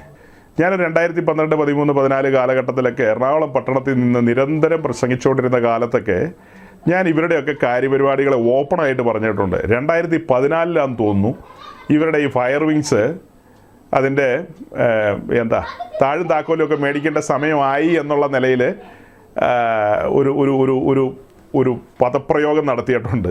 അതൊരു പ്രവചനം പോലെ പിന്നീട് സംഭവിക്കുകയും ചെയ്തു. അപ്പോൾ പലർക്കും ഈ കാര്യങ്ങൾ അറിയില്ല. ഇപ്പോൾ ഇതൊക്കെ കാണിക്കുമ്പോൾ നിങ്ങളിത് ആരാ ഏതാ എന്താണെന്നൊക്കെ ചോദിക്കും. ഞാൻ എന്തിനാ ഈ കഴിഞ്ഞ ദിവസങ്ങളിൽ ഈ വീഡിയോകൾ കാണിക്കുന്നതും ഈ പിക്ചറുകൾ കാണിക്കുന്നതും ഇങ്ങനെയൊക്കെ കാണിക്കും? നിങ്ങൾക്കൊക്കെ ആൺപിള്ളേരും പെൺപിള്ളേരും ഉണ്ട്. നിങ്ങൾ ഇങ്ങനെയുള്ളവന്മാരുടെ ചർച്ചകളിലേക്കൊക്കെ നിങ്ങളുടെ പെൺപിള്ളേരെ കല്യാണം കഴിച്ചു വിട്ട് കഴിഞ്ഞാൽ എന്നിട്ട് പാസ്റ്ററെ പ്രാർത്ഥിക്കണം കുഴപ്പമാണെന്നൊക്കെ പറഞ്ഞ് പിന്നെ വന്നിട്ട് മക്കൾ കൈവിട്ട് പോയി എന്നൊന്നും പറഞ്ഞിട്ട് കാര്യമില്ല. അതുകൊണ്ടാണ് ഒന്ന് സത്യവചനത്തിന് വേണ്ടി നിൽക്കുന്ന ആളുകൾ തുച്ഛമാണ്. വിരലിലെണ്ണാവുന്നവരേ ഉള്ളൂ. അപ്പോൾ ഈ വ്യാജങ്ങളും വഞ്ചനകളും ഒക്കെ പറയുന്നതിൻ്റെ പിന്നിൽ ഇങ്ങനത്തെയും ചില കാര്യങ്ങളുണ്ടെന്നേ. നമ്മളൊരു സമൂഹമായിട്ട് മുന്നോട്ട് പോവുകയാണ്. അപ്പം നമ്മുടെ കുട്ടികളൊക്കെ എങ്ങനെയുള്ള സ്ഥലങ്ങളിലാണ് ബന്ധപ്പെടേണ്ടത്, ആരെല്ലാമായിട്ടാണ് ബന്ധപ്പെടേണ്ടത് എന്നൊക്കെയുള്ള ചില കാര്യങ്ങളില്ലേ. തെറ്റായ വഴികളിൽ പോയി സംബന്ധങ്ങൾ കൂടാൻ പാടില്ല. അതിനാണ് വീഡിയോസൊക്കെ കാണിക്കുന്നത്, എക്സ്പ്ലെയിൻ ചെയ്യുന്നത്. സൂക്ഷിക്കണം, ഇവരുടെ ഉപദേശം, ഇവരുടെ ആശയങ്ങൾ ശരിയല്ല. ഇപ്പം ആ മൈക്ക് പിടിച്ച് ചാടുകയും തുള്ളുകയും കുറച്ച് കഴിഞ്ഞിട്ട് കാണിക്കുന്ന കാര്യങ്ങളുണ്ട്. ചാത്തന്നൂരുകാരൻ യൗവനക്കാരൻ മിസ്റ്റർ റെയ്സൻ, അദ്ദേഹം കുറച്ച് കാലം മുമ്പ് ഇവരുടെ ഈ പ്രോഗ്രാമെല്ലാം 2014 കഴിഞ്ഞപ്പോൾ അതങ്ങ് ഷട്ട് ഡൗൺ ചെയ്യപ്പെട്ടു. കാരണം അവരുടെ കൂട്ടത്തിലുള്ള ഒരാളുടെ ഭാര്യ സൂയിസൈഡ് ചെയ്തു കൊട്ടാരക്കര. ആ കാരണത്താലൊക്കെയാണ് പിന്നീട് അതൊക്കെ അങ്ങ് ഒരു ക്ലോസ് ആയ മട്ടൊക്കെയായിരുന്നു. അത് കഴിഞ്ഞിട്ട് ആദ്യം റബേക്ക എന്നൊക്കെ പറഞ്ഞ് ചാടുന്ന ആ സഹോദരനും ഇദ്ദേഹമൊക്കെ കൂടി ഒറീസയിലെ ബാരിപ്പടയിൽ പോയി ഗ്രഹാം സ്റ്റെയിൻസിൻ്റെ ശവക്കല്ലറയുടെ മുകളിൽ കിടക്കുകയും അവിടെ കിടന്ന് കരച്ചിലും പിഴിച്ചിലും ഒക്കെ അഭിഷേകം തരണമെന്നൊക്കെ പറഞ്ഞ്. നമ്മുടെ വിശ്വാസം അനുസരിച്ച് കല്ലറകളിൽ നിന്നല്ല സഹോദരങ്ങളെ അഭിഷേകമൊക്കെ ലഭിക്കുന്നത്.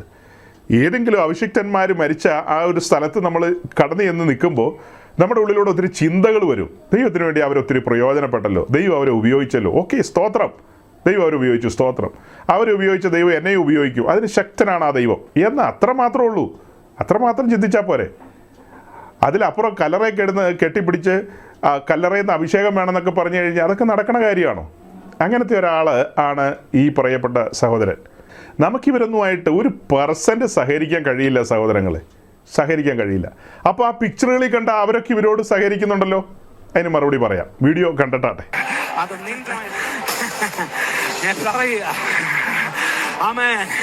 നിന്റെ വീട്ടിൽ നിന്ന് 10 രൂപ എടുക്കാനില്ല. Maybe now you don't have 10 rupees. പക്ഷേ ലോകത്തിന്റെ കറൻസികൾ നിന്റെ വീട്ടിൽ വരും. But you will have the currencies of the world with you. ലോകത്തിന്റെ കറൻസികൾ നിന്റെ വീട്ടിൽ വരും. No, the world currencies will നിന്റെ come to അപ്പൻ you. 100 രൂപ നോട്ട് കണ്ടിട്ടില്ല. Your father has not seen 100 rupee note. പക്ഷേ ആക്സസ് തുറന്നാൽ, But once access opens, ലോകത്തെ നിയന്ത്രിക്കുന്ന ഡോളറും യൂറോയും പൗണ്ടും ഒക്കെ, you will have the pound, euro that controls the and dollar that controls the world. പിടിക്ക ആത്മാവിൽ ഇപ്പോൾ ഈ ദൂതനെ പിടിക്കുക. Receive this word.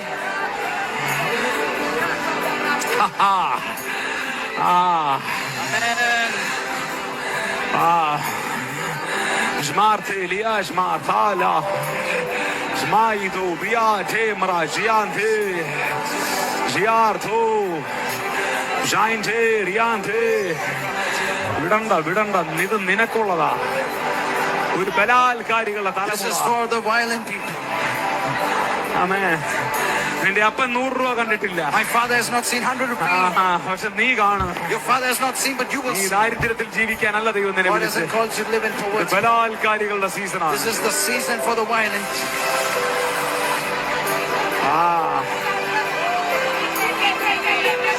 Jesus. Shaila Hasia Rabahan Sobrahatia. Shaila Balhasia Habdulasia. Vibra Spetonis. Shaika Goli Sobragatia. Shugobran Sekiria Taila Mahusia. Shambra Basketala Lidus Shukubira Ziaritela. I just want to Subrabonti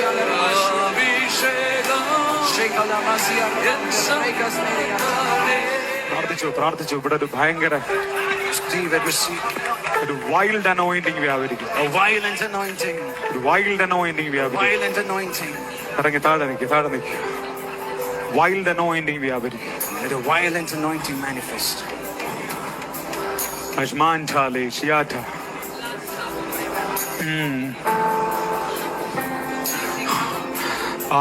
ബാംഗ്ലൂരുകാരൻ വന്നില്ലെങ്കിൽ അയർലൻഡിൽ നിന്ന് ആള് വരും. No one from Bangalore comes, someone from 100 രൂപയ്ക്ക് 100 രൂപ മുടക്കി പ്രാപിക്കാൻ ആളില്ലാത്തവനെ ലക്ഷങ്ങൾ മുടക്കി പ്രാപിക്കാൻ ആളിനെ കൊണ്ടുവരും. a person can spend 100 rupees and come here, a person will spend lakhs and come. നീ ഇവിടുന്ന് തിരിച്ച് വെറുതെ പോകത്തില്ല. You will not go empty handed. നീ തിരിച്ചു പോകത്തില്ല. You will not go empty handed. ദൈവം നിന്നോട് പറയുന്നു, God is saying to you, നീ ചിലതിനെ ബലാത്കാരം ചെയ്യും. you will take hold of some things by നീ force. പിടിക്കാൻ വന്നതാണ്. You have come to take hold of it by force. പിടിക്കാൻ You have വന്നതാണ്. come to take hold of it by force. നിന്നോട് ഞാൻ പ്രവചിക്കും, Today I prophesy unto you, അടുത്ത കാലഘട്ടത്തിൽ in the next phase, നിന്നെ പിടിക്കാൻ ആളുകൾ നിൽക്കാൻ പോകും. God will come, the people will come to take hold of you.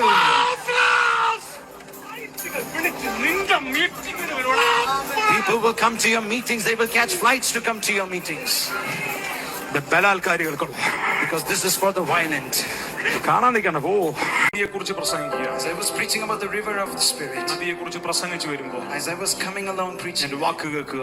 I heard a word. Don't stop. നിർത്തരുത്. Don't stop. നിർത്തരുത്. Don't stop. അടുത്ത ആഴ്ച നീ വേറൊരു കാര്യം പ്രസംഗിക്കും. Next week you must preach something else. എന്താ കർത്താവേ? What is it, ഒരു Lord? വാക്ക് കേൾക്കുന്നു. I heard a word. Liquid fire. Liquid fire.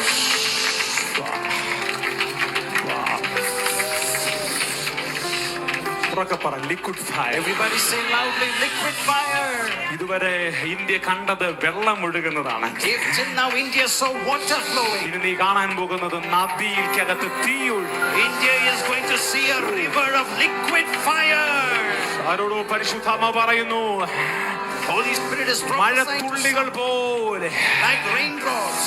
അഗ്നികൾ നിന്റെ മേൽ വീഴുന്ന ദിവസങ്ങളാണ്. Fire is going to fall upon you. ഇന്ന് രാത്രിയിലും അത് സംഭവിക്കും. ഇന്ന് രാത്രിയിലും Tonight it's going to happen. നീ മഴ പെയ്യുന്നതേ കണ്ടിട്ടുള്ളൂ. You have only seen rain falling, പക്ഷേ പരിശുദ്ധാത്മ പറയുന്നു, but the Holy Spirit is saying നിന്റെ മേൽ തീ പെയ്യുന്ന you സമയങ്ങളാണ്. are going to see fire falling on you. ഉറക്കെ പറഞ്ഞ ലിക്വിഡ് ഫയർ. Liquid fire. ഞാനത് കേട്ടിട്ടില്ല, അങ്ങനെ ഒരു വാക്ക് I've കേട്ടിട്ടില്ല. never heard a word like that. ഇന്ന് രാത്രി ഇത് ആ ദൂത് ചിലരോട് പറയാൻ പറയും. This night the Lord is telling me to tell some നിന്റെ of you. ശുശ്രൂഷയിൽ ഇത് അനുഭവിക്കാൻ Your പോവുകയാണ്. ministry, you're going to experience this. തീക്ക് വേണ്ടി നിൽക്കുന്ന നിങ്ങൾ ശ്രദ്ധിച്ചോ? ആ 3 പേര് ആ സ്റ്റേജിൽ നിന്നുകൊണ്ട് അവർ 3 പേര് ശുശ്രൂഷകരാണ്.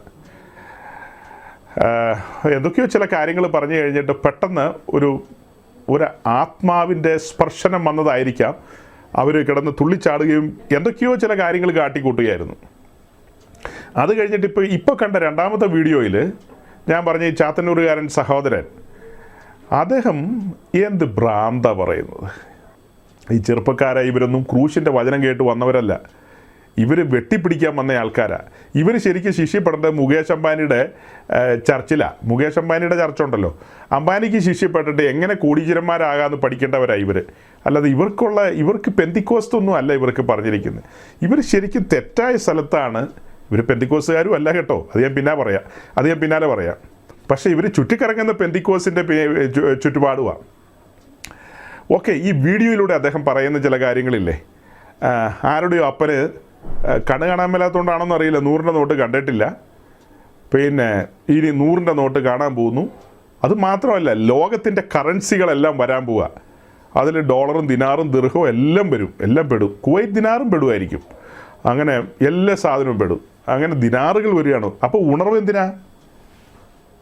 ഭൗതിക അവസ്ഥകൾ മാറ്റുന്ന ഉണർവുകളാണ് ഇവർ ഉദ്ദേശിക്കുന്നത്. അല്ലാതെ ആത്മീയ അവസ്ഥകളോ സഭയുടെ ഇന്നത്തെ പോക്കോ അതൊന്നും ഇവർക്ക് വിഷയമല്ല.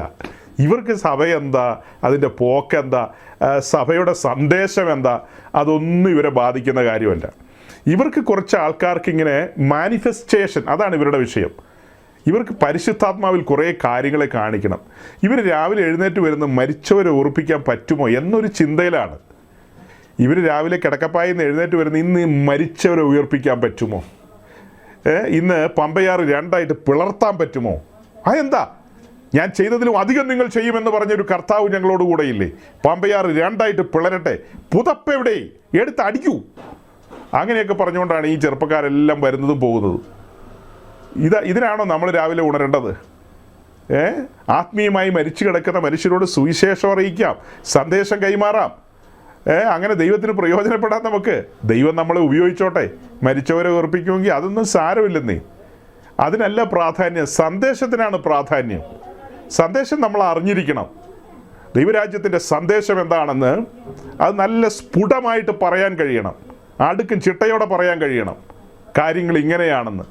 അങ്ങനെ പോകുന്ന സ്ഥലങ്ങളിലെല്ലാം ഇലക്ട്രോണിക് സിറ്റി എങ്കിൽ ഇലക്ട്രോണിക് സിറ്റി, ഇനി ഇലക്ട്രോണിക് അല്ല വേറെ സിറ്റി ആണെങ്കിൽ ആ സിറ്റി, അവിടെ ക്രൂശിക്കപ്പെട്ടവനായി ക്രിസ്തുവിനെ അവരുടെ കണ്ണിൻ്റെ മുമ്പിൽ വരച്ചു വെച്ച് കൊടുക്കണം. അല്ലാതെ അയർലൻഡിൽ നിന്ന് വന്നവൻ ഇവനെ കെട്ടിപ്പിടിക്കുമ്പോൾ അവന് കോച്ചുവാദം വരുന്നു.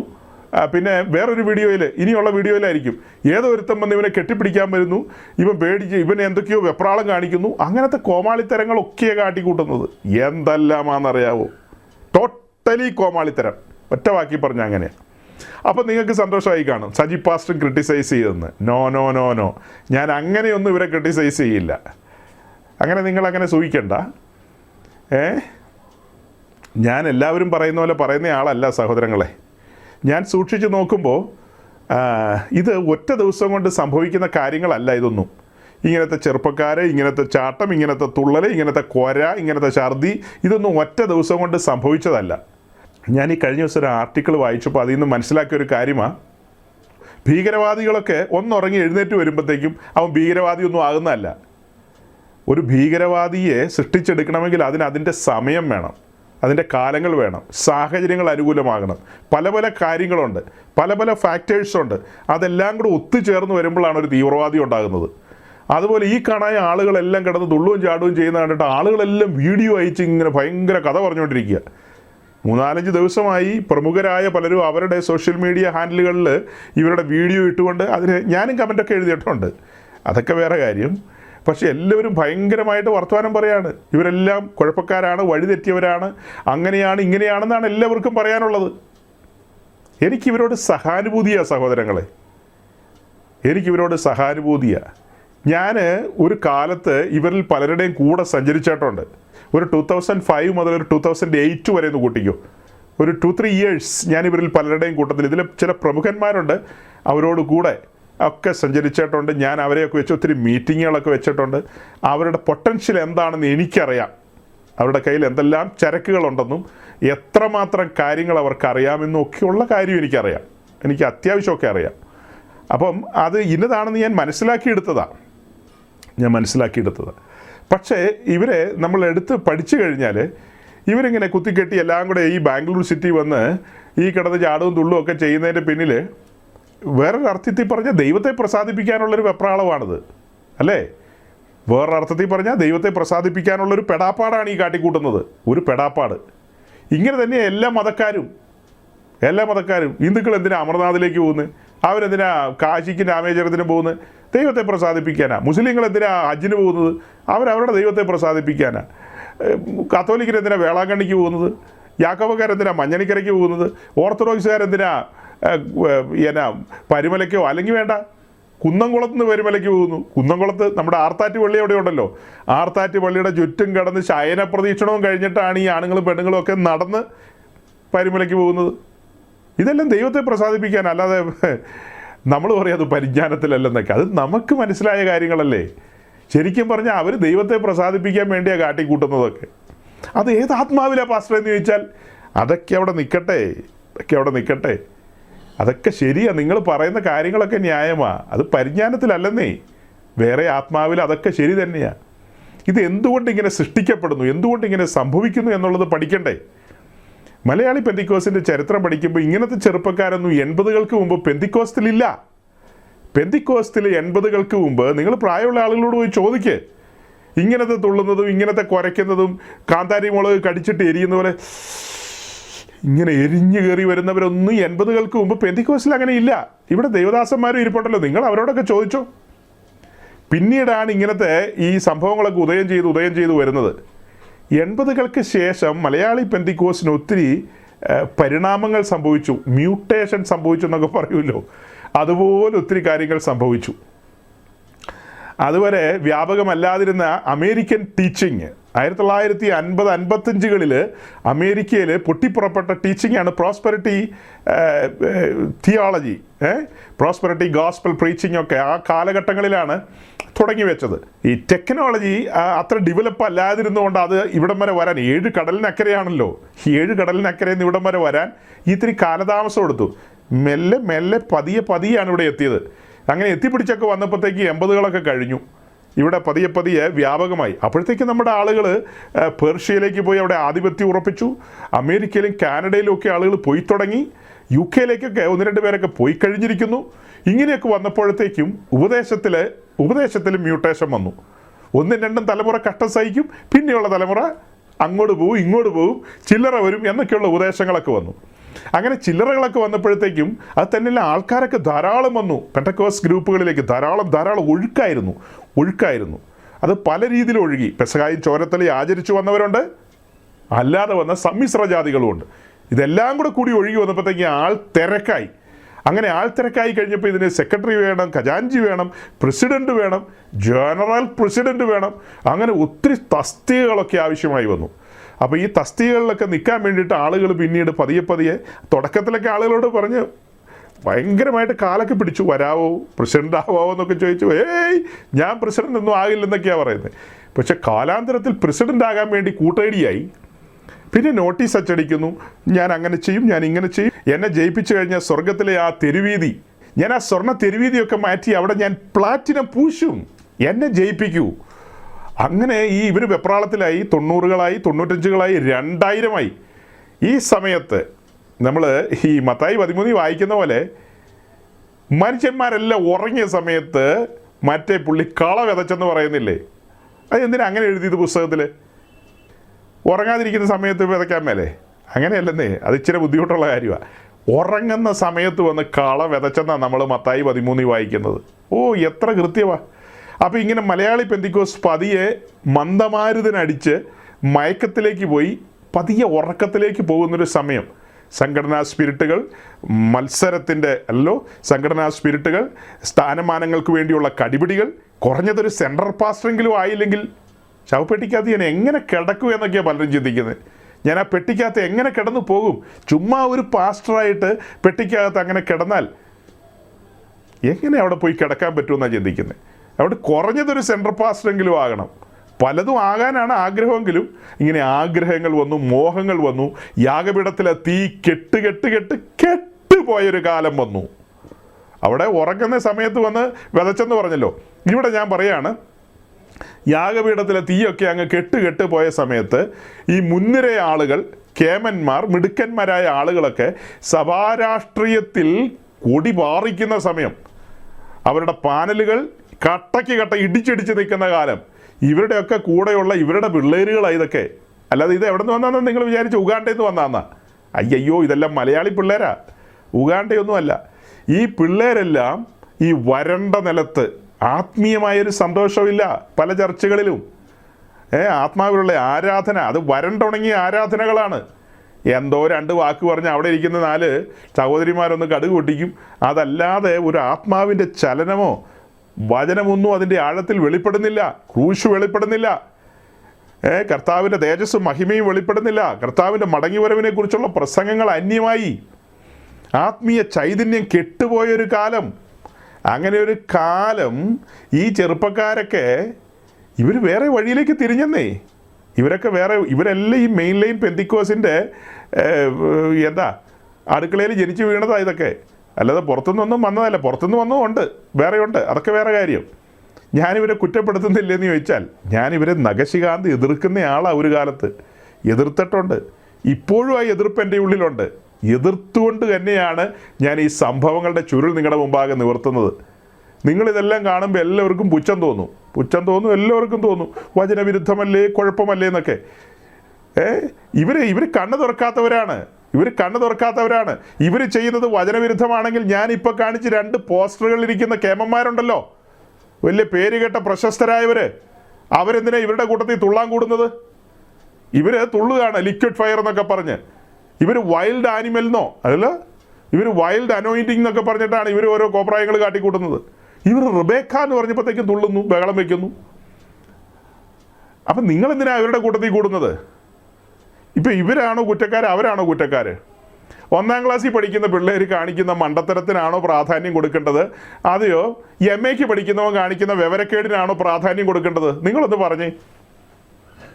നിങ്ങൾ അറിവും പ്രാപ്തിയുള്ള ആൾക്കാരല്ലേ? ആ 2 ബ്രോഷർ കണ്ടപ്പോൾ എൻ്റെ ഹൃദയം പിടഞ്ഞെന്ന് ഞാൻ പറഞ്ഞു. പക്ഷേ ഈ വീഡിയോ കണ്ടിട്ട് എനിക്ക് അങ്ങനെ ഒരു പിടച്ചിലും ഉണ്ടായില്ല. അതുകൊണ്ട് ഞാനിവിടെ ഇതൊന്നും പറയാൻ വന്നില്ല നിങ്ങളോട്. എന്തോന്ന് പിടയ്ക്കാനാ? അവരവരുടെ കോമാളിത്തരം കാട്ടിക്കൊണ്ടിരിക്കുന്നു. അവർക്ക് വചനം അറിയില്ല എന്ന് ഞാൻ തറപ്പിച്ച് പറയുകയാണ്. അവരിൽ പലരെ അറിയാവുന്നതുകൊണ്ടാണ് പറയുന്നത്. ക്രൂശ് എന്താണെന്ന് അവർക്ക് വെളിപ്പെട്ടിട്ടില്ല. ഒരു പക്ഷേ അവർക്ക് വെളിപ്പെട്ടാൽ അവർ മാനസാന്തരപ്പെടും. പെടുമായിരിക്കും. പക്ഷെ ക്രൂശ് എന്താണെന്നൊക്കെ അറിഞ്ഞ പുള്ളികളാ തങ്കുവിൻ്റെ തോളത്ത് കൈയിടാൻ നിൽക്കുന്ന ആൾക്കാർ. ആ വട്ടത്തിൽ നിൽക്കുന്ന നിങ്ങൾ കണ്ടില്ലേ? പിറവത്തെ ഉപദേശി, കായംകുളത്തെ ഉപദേശി, പിന്നെ എവിടത്തെ ഉപദേശിയാ, എവിടത്തെ എല്ലാ ഉപദേശിമാരാ. ഇവരൊക്കെ എങ്ങനെയാന്ന് ഒരുമിച്ച് നിന്ന്. അപ്പോൾ ഇതിനൊക്കെ പറയുന്ന ന്യായം എന്താണെന്നറിയാവോ? അതിന് മറ്റൊരു വരുന്നുണ്ടെന്ന് ഞങ്ങളെങ്ങനെയാണ് അറിയുന്നതെന്ന്. ഇതാരാ ഈ മീറ്റിങ്ങിന് വിളിക്കുന്ന ആരാ? നിങ്ങൾ ഈ മീറ്റിങ്ങിന് വിളിക്കുന്ന ആരാ? പുള്ളിയുടെ അഡ്രസ്സും ഫോൺ നമ്പറും പിൻകോഡും അറിയാൻ മേലേ? പുള്ളി ആരാ മോനെന്ന് അറിയാൻ മേലേ? കാലങ്ങളായിട്ട് പുള്ളി എന്താ ചെയ്തുകൊണ്ടിരിക്കുന്നതെന്ന് അറിയാൻ മേലേ? പിന്നെ ആ വിളി കേൾക്കുമ്പോൾ തന്നെ അറിയാൻ മേലേ എന്തിനാ പോകുന്നത്, എന്നാ പറയാനാ പോകുന്നത്? നിങ്ങൾ ഇത്രയും വർഷങ്ങളായി പോയി പറഞ്ഞിട്ട് എന്ത് സംഭവിച്ചു? സത്യവചനത്തിന് വേണ്ടി നിൽക്കുന്നില്ലെന്നേ. ലീഡേഴ്സ് ഒന്നും സത്യവചനത്തിന് വേണ്ടി നിൽക്കുന്നില്ല. അവർ ദൈവത്തിൻ്റെ വഴിയിൽ നിന്ന് വഴി മാറുകയാണ്. സാത്താൻ അവരെ വഴിതെറ്റിക്കുകയാണ്. സഹോദരങ്ങളെ, പെട്ടെന്ന് നമുക്ക് കുറച്ച് വാക്യങ്ങൾ വായിച്ച് വേഗം പറഞ്ഞ് അവസാനിപ്പിക്കാം. നിങ്ങളെ ഞാൻ മുഷിപ്പിക്കില്ല, ഒരിക്കലും മുഷിപ്പിക്കില്ല. പക്ഷെ നമ്മുടെ നാട്ടിൽ സംഭവിക്കുന്ന കാര്യങ്ങളും സംഭവിച്ചുകൊണ്ടിരിക്കുന്ന കാര്യങ്ങളും അനേക യൗവനക്കാർ ശരിയായ വചനത്തിൻ്റെ ആ പരിജ്ഞാനത്തിലേക്ക് വരാതെ സാത്താനാൽ നിയന്ത്രിക്കപ്പെടുന്നു. അതൊക്കെ കാണുന്ന പബ്ലിക് വിചാരിക്കുന്ന ഇതാണ് പെന്തിക്കോസ്റ്റ് എന്ന് അവർ വിചാരിക്കും. അവിടെയാണ് നമുക്ക് നൊമ്പരം വരുന്നത്. പബ്ലിക് ഇതൊക്കെ കാണുമ്പോൾ എന്താ വിചാരിക്കുന്നത്? ഇതാ പെന്തിക്കോസ്റ്റ് എന്ന് വിചാരിക്കും. പെന്തക്കോസ്റ്റിന് നിർമ്മലമായ ഉപദേശവും വചനവും തത്വങ്ങളും ഒക്കെ ഉണ്ട്. അതിന് പകരം പെന്തക്കോസ്റ്റ് സമൂഹം ആത്മാവിനെ അനുസരിക്കുന്നവർ തന്നെയാണ്. എല്ലാവരുടെ കാര്യമല്ല, ഞാൻ പറയുമ്പോൾ ജനറലായിട്ടല്ലേ പറയുന്നത്. ആത്മാവിനെ അനുസരിച്ച് നടക്കണം എന്ന് പഠിപ്പിക്കുന്ന കൂട്ടമാണ്. ആത്മപ്രവൃത്തി ആഗ്രഹിക്കുന്നവരാ. സഭ കൃപാവരങ്ങളിൽ ജ്വലിക്കണമെന്ന് ആഗ്രഹിക്കുന്നവർ ഇവിടെ ഇരിക്കുന്നവരെല്ലാം. 1,00,000 പേര് അങ്ങനെ ആഗ്രഹിച്ചില്ലെങ്കിലും വേണ്ടില്ല, ഇവിടെ ഇരിക്കുന്ന ഈ കുറച്ച് മനുഷ്യർ അത് ആഗ്രഹിക്കുന്നുണ്ടല്ലോ. പെന്തക്കോസ്റ്റ് അനുഭവത്തിലുള്ള ഒരു സമൂഹം കെട്ടിപ്പടുക്കണം. ആത്മാവിനെ അനുസരിച്ച് നടക്കുന്ന, ആത്മാവിൻ്റെ നൽവരങ്ങൾ ജ്വലിക്കുന്ന, കൃപാവരങ്ങളും അതുപോലെ ആത്മാവിൻ്റെ ഫലവും ഒരുപോലെ ഒരേ നിലയിൽ വെളിപ്പെടുന്ന ഒരു കൂട്ടം അല്ലേ? ശത്രുവിനോട് എതിർത്ത് നിൽക്കുന്ന ഒരു കൂട്ടം. യാക്കോബ് അങ്ങനെ പറയുന്നത്, സാത്താനോട് എതിർത്ത് നിൽപ്പിൻ, എന്നാൽ അവൻ നിങ്ങളെ വിട്ട് ഓടും. അപ്പോൾ അങ്ങനെ എതിർത്ത് നിൽക്കണമെങ്കിൽ ആത്മാവിൽ ബലം പ്രാപിക്കണം, ശിഷ്യത്വത്തിൻ്റെ പാതയിലൂടെ സഞ്ചരിക്കണം, അതിനൊക്കെ വലിയ വില കൊടുക്കണം, ശുശ്രൂഷകർ കണ്ണിൽ എണ്ണയൊഴിച്ച് കാത്തിരിക്കണം. അനവധി കാര്യങ്ങളുണ്ട്. അപ്പോൾ സഹോദരങ്ങളെ, ഈ വീഡിയോ കണ്ട ആ സഹോദരങ്ങളുടെ ചേഷ്ടകളും അവർ കാട്ടിക്കൂട്ടുന്ന കാര്യങ്ങളോടൊന്നും നമുക്ക് യോജിപ്പില്ല. പക്ഷെ അവരെക്കാളും ഭയങ്കര തെറ്റായ കാര്യങ്ങൾ ചെയ്യുന്നത് ആ പിക്ചറുകളിൽ കണ്ട പ്രശസ്തരായ ലീഡർഷിപ്പിലിരിക്കുന്നവർ, പ്രസിദ്ധരായ കൺവെൻഷൻ പ്രീച്ചേഴ്സ് എന്നൊക്കെ പറയുന്ന ആളുകളാണ്. അങ്ങനെയുള്ള ആളുകളാണ്. അപ്പോൾ അവരവിടെയൊക്കെ പോയി പ്രസംഗിക്കുകയും എവിടെയും പോയി പ്രസംഗിക്കാം. ശരിയായ ക്രൂശിൻ്റെ വചനം പ്രസംഗിച്ചാൽ, കാര്യങ്ങൾ ഇന്നതുപോലെയാണെന്ന് പറഞ്ഞാൽ, പിന്നെ വൈകുന്നേരത്തെ മീറ്റിങ്ങിന് അവർ നിർത്തുമോ? രാവിലത്തെ സെക്ഷനിൽ പോയി കറ തീർന്ന ദൈവവചനം പറഞ്ഞാൽ വൈകിട്ട് അവർ പറയില്ലേ, നമുക്ക് അടുത്ത കൊല്ലത്തെ മീറ്റിങ്ങിന് വീണ്ടും കാണാം, അപ്പോൾ ഇപ്പോൾ തൽക്കാലം ഈ ചില്ലറ കൈ പിടിച്ചോ എന്നും പറഞ്ഞ് വണ്ടിക്കൂലിക്കാശും തന്നവർ പറഞ്ഞുവിടും. അത്രേ ഉള്ളൂ. ഇവരെന്താ കാലങ്ങളായിട്ട് ഈ പോയി പ്രസംഗിക്കുമ്പോൾ വീണ്ടും വിളിക്കുന്നത്? ഈ പറയുന്ന മെസ്സേജുകൾക്കകത്തൊന്നും മൂർച്ചയില്ലെന്നേ. നെല്ലും പതിരും വേർതിരിയുന്നില്ല, വിശുദ്ധവും സാമാന്യം വേർതിരിയുന്നില്ല. ഈ മൂർച്ചയില്ലാത്ത കത്തി കൊണ്ട് ചക്ക വെട്ടിക്കഴിഞ്ഞാൽ എങ്ങനെ ഇരിക്കും? സഹോദരിമാരോട് ചോദിച്ചാൽ അവർ പറഞ്ഞു തരും. മൂർച്ചയില്ലാത്ത കത്തി കൊണ്ടിട്ട് ചക്ക വെട്ടുക, വെട്ടോട് വെട്ട്, ചക്ക മുറിയുമോ? അതുപോലെ തന്നെ മൂർച്ചയില്ലാത്ത കോടാലി കൊണ്ട് മരത്തെ വെട്ടിക്കഴിഞ്ഞാൽ മരം വീഴത്തില്ല. അപ്പം മൂർച്ച വരണമെങ്കിൽ, ശുശ്രൂഷകന്മാർ വെട്ടുമ്പോൾ ആ മൂർച്ച വരണമെങ്കിൽ വിശുദ്ധിയും വേർപാടും പാലിക്കണം. അവർ കഷ്ടങ്ങൾ സഹിക്കണം, ക്രിസ്തു നിമിത്തം നിന്ന വഹിക്കണം. ഉപദ്രവങ്ങളും ഞെരുക്കങ്ങളും ഒക്കെ കടന്നു വരും, സന്തോഷത്തോടെ സ്വീകരിക്കണം. അവരുടെ മേൽ പകരപ്പെട്ട അഭിഷേകത്തെക്കുറിച്ച് തിരിച്ചറിവ് വേണം, തങ്ങൾ ആരെന്നുള്ള ബോധ്യമൊക്കെ വേണം. ഈ ബോധ്യമൊക്കെ നഷ്ടപ്പെടുമ്പോഴാണ്, ഞാൻ പറഞ്ഞല്ലോ, അവർ ഉറങ്ങിക്കഴിഞ്ഞപ്പോൾ കള വിതച്ചെന്ന് സാത്താൻ. അതുപോലെ ഇവിടെ യാഗപീഠത്തിലെ തീ കെട്ടു, ക്രൂശിൻ്റെ വചനങ്ങൾ മുഴങ്ങുന്നില്ല. മെറ്റീരിയൽ ബ്ലെസ്സിംഗ് ആണ് പ്രസംഗിക്കുന്നത്. 99% എന്ന് പറയാൻ പറ്റുമോ? പറ്റില്ല. ഒരു 90-95% പാസ്റ്റേഴ്സും ഇമോഷണലായിട്ടാണ് പ്രസംഗിക്കുന്നത്, അതിവൈകാരികമായി പ്രസംഗിക്കുന്നു. ജനത്തെ അവർ താലോലിച്ച് നിർത്താനാണ് ആഗ്രഹിക്കുന്നത്. അവർ തിമോത്തിയോസിൻ്റെ ലേഖനത്തിലൂടെ തിമോത്തിയോസിനോട് പൗലോസ് പറയുന്നൊന്നും ശ്രദ്ധിക്കുന്നില്ല. വചനം പ്രസംഗിക്കുക, അടങ്ങിയിരിക്കരുത്, വചനം പ്രസംഗിക്കുക, സത്യവചനം പ്രസംഗിക്കുക. അല്ലേ? വാക്കിൻ്റെ ഒക്കെ ഗൗരവം നോക്കി. വചനം പ്രസംഗിക്കുക, പ്രൊക്ലൈം ചെയ്യുക എന്നുള്ളതാണ് അവിടെ വരുന്ന കറക്റ്റ് വാക്ക്. പ്രസംഗിക്കുക എന്ന് നമ്മൾ പറയുമ്പോൾ ആക്ച്വലി അവിടെ വരുന്ന വാക്ക് എന്താണെന്നറിയോ? പ്രൊക്ലൈം ചെയ്യുക എന്ന്, വിളംബരം ചെയ്യുക, സ്വർഗത്തിൻ്റെ സന്ദേശം വിളംബരം ചെയ്യുക, സ്വർഗത്തിൻ്റെ റെപ്രസെൻറ്റേറ്റീവ് അല്ലെ, നിരപ്പിൻ്റെ വചനം കൈകാര്യം ചെയ്യുന്നവർ, ജനത്തെ ദൈവത്തോട് നിരപ്പിക്കുന്നവർ. അതാണ് സന്ദേശം. അത് ഏൽപ്പിക്കപ്പെട്ടിരിക്കുകയാണ് നമ്മുടെ കയ്യിൽ. അന്നേരം ആളുകളെയൊക്കെ സഭയിൽ 50-100 സ്ത്രീകളുണ്ടായിരിക്കും. അവരിൽ പലരും കരയുന്നവരായിരിക്കും, അവർക്ക് പല പ്രശ്നങ്ങൾ കാണും. അവർ നാളെയും വരണ്ടേ, അവർ തിരിച്ചു പൊക്കോട്ടെ നീ. അവർക്ക് ക്രിസ്തുവിനെ വേണ്ട, ക്രൂശ് വേണ്ട, ക്രൂശിൻ്റെ വചനങ്ങൾ വേണ്ടെങ്കിൽ അവരെ എന്തിനാ ഇവിടെ ഇരുത്തിയിരിക്കുന്നത്? സമയം മെനക്കെടുത്താന്നല്ലേ ഉള്ളൂ, അല്ലേ? നമുക്ക് വേണ്ടത് എങ്ങനെയുള്ള സഹോദരിമാരെ, എങ്ങനെയുള്ള സഹോദരന്മാരെയാണ് വേണ്ടത്? ഞാൻ എൻ്റെ സഞ്ചാരങ്ങളിൽ നിന്ന് പഠിച്ച കാര്യമാണ് പറയുന്നത്. എന്നെ കേൾക്കാൻ ഇവിടെ കൂടുതലും സഹോദരിമാരായിരിക്കുന്നത്, അത് വേറെ കാര്യം. പക്ഷേ എൻ്റെ പൊതുവിലുള്ള സഞ്ചാരങ്ങളിൽ നിന്ന് പഠിച്ച കാര്യമാണ് പറയുന്നത്. മെജോറിറ്റി ഇമോഷണലാണ്. ശുദ്ധീകരണത്തെക്കുറിച്ച് അവർക്കൊരു ചിന്തയില്ല. ഒരുക്കപ്പെടൽ, പണിയപ്പെടൽ. ഞാൻ എൻ്റെ സഭയെ പണിയുന്നാണ് പറഞ്ഞത്. അത് ആരെക്കുറിച്ച്? അവരെക്കുറിച്ചാണ് പറഞ്ഞത്. അവരെ പണിയുന്നാണ് പറഞ്ഞത്. അവരെ ഒരുക്കുമെന്നാണ് പറഞ്ഞത്. കറയും ചുളുക്കവും മാലിന്യമില്ലാതെ. അതിനെ ശക്തമായി ഈ ബ്ലോവറിൽ നിന്ന്, വലിയ പങ്കയുണ്ടല്ലോ, പങ്ക, അതിൽ നിന്ന് കൊടുങ്കാറ്റടിക്കുന്ന പോലെ കാറ്റടിപ്പിക്കും. അപ്പോഴേ ഈ മാലിന്യമൊക്കെ പറന്നു പോവുള്ളൂ. അതിനാണ് ദൈവം തൻ്റെ അഭിഷിക്തന്മാരെ അയച്ച് വചനം പ്രസംഗിപ്പിക്കുന്നത്. ചുമ്മയല്ല അയക്കുന്നത്, നമ്മളെ രസിപ്പിക്കാനല്ല അവർ വരുന്നത്. നോക്കണേ, ഞാനും നിങ്ങളും ഭാഗ്യവാന്മാരാ. നിങ്ങൾ എന്നെ സഹിക്കുന്നു, ഞാൻ നിങ്ങളെ സഹിക്കുന്നു. നമ്മൾ ഒരുമിച്ച് സന്തോഷിക്കുന്നു. ഈ സത്യങ്ങളൊക്കെ പറയുമ്പോഴും നിങ്ങൾക്ക് ബോറടിക്കുന്നില്ലെന്ന് പറയുന്നൊരു സംഭവമല്ലേ? ഞാൻ ഈ പറയുന്ന മെസ്സേജ് ഇവിടുത്തെ മെയിൻ ലൈൻ പെന്തിക്കോസ് ചർച്ചുകളിൽ പോയി ഈ മെസ്സേജ് പറഞ്ഞാണ്ടല്ലോ, അവർ കല്ലെടുത്തെറിയും. ചിലപ്പോൾ ഇവൻ ഏതാ ഈ പ്രാന്തന്നെ ചോദിക്കും. നോക്കണം, ഞാൻ നിങ്ങളെക്കുറിച്ചും അഭിമാനിക്കുന്ന കാര്യം എന്താ? സത്യവചനത്തോടുള്ള സ്നേഹവും ബഹുമാനമല്ലേ, അല്ലാതെ എന്നോടുള്ള വലിയ താല്പര്യമാണോ? നിങ്ങളെ രക്ഷിച്ച നിങ്ങളുടെ കർത്താവിനോടുള്ള ആ അദമ്യമായ സ്നേഹനിമിത്തമല്ലേ കേട്ടിരിക്കുന്നത്. നാം പണിയപ്പെടണം, ഒരുക്കപ്പെടണം. അവൻ്റെ വരവെങ്കിൽ നാം ലജ്ജിക്കപ്പെടരുത്. ചുമ്മാ പോയാൽ പോരാ, ശോഭയോടെ പോകണം എന്ന ചിന്തയുള്ളത് കൊണ്ടല്ലേ പിന്നെയും വരുന്നതും ഇരിക്കുന്നതും. ആ ചിന്ത ഇല്ലെന്നേ ഈ സമൂഹത്തിന്. ഇന്നത്തെ ഈ കാലഘട്ടത്തിൽ ആ ചിന്തയില്ല. ഞാൻ തുറന്നു വെച്ചിരിക്കുന്ന ആ വേദഭാഗത്തിലേക്ക് വേഗം വരാം. 2 ദിനവൃത്താന്ത പുസ്തകമാണ് തുറന്നു വെച്ചിരിക്കുന്നത്.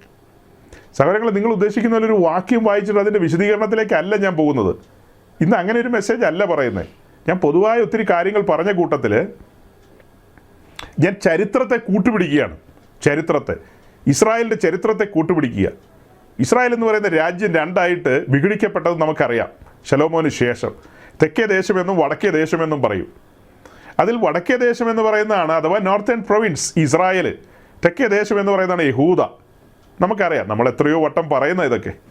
അപ്പോൾ തെക്കേ ദേശത്തെ രാജാക്കന്മാർ യഹൂദ രാജാക്കന്മാരെന്നുള്ള പേരിൽ അറിയപ്പെടും. അവരെക്കുറിച്ചുള്ള വൃത്താന്തങ്ങളാണ് ദിനവൃത്താന്ത പുസ്തകങ്ങളിലുള്ളത്. അതേസമയം വടക്കേ ദേശത്തെ രാജാക്കന്മാരെ കുറിച്ചുള്ള വൃത്താന്തങ്ങളാണ് രാജാക്കന്മാരുടെ പുസ്തകത്തിലുള്ളത്. പിന്നെ അതിനു മുമ്പ് ശലോമോൻ്റെയും അതുപോലെ ദാവീദിൻ്റെയും ശൗലിൻ്റെയും ഒക്കെ കാര്യങ്ങൾ നമുക്ക് ശമൂവേലിൻ്റെ പുസ്തകങ്ങളിൽ നിന്ന് പഠിക്കാനും വായിക്കാനും കഴിയും. 2 ദിനവൃത്താന്തം 17-ാം അധ്യായത്തിൻ്റെ അതിൻ്റെ ആദ്യത്തെ വാക്യങ്ങളിലേക്ക് നമ്മൾ നോക്കുമ്പോൾ കാണുന്നത് യഹോശഫാത്ത് യഹൂദയിൽ രാജാവായി തീർന്നു. 3-ാം വാക്യത്തിലേക്ക് വരുമ്പോൾ നമ്മൾ കാണുന്നത് യഹോശഫാത്ത് തൻ്റെ പിതാവായ ദാവീദിൻ്റെ ആദ്യത്തെ വഴികളിൽ നടക്കുകയും ബാൽ വിഗ്രഹങ്ങളെ ആശ്രയിക്കാതെ തൻ്റെ പിതാവിൻ്റെ ദൈവത്തെ അന്വേഷിക്കുകയും ഇസ്രായേലിൻ്റെ ആചാരപ്രകാരം നടക്കാതെ ദൈവത്തിൻ്റെ കൽപ്പനകളെ അനുസരിക്കുകയും ചെയ്തു. ഞാൻ ഈ 3-ാം വാക്യത്തിൽ നിന്നൊരു ലൈൻ നിങ്ങളെ പരിചയപ്പെടുത്തുകയാണ്. യഹോശഫാത്ത് തൻ്റെ പിതാവായ ദാവീദിൻ്റെ ആ വഴികളിലൂടെ നടന്നു, ആദ്യത്തെ വഴികളിലൂടെ നടന്നു.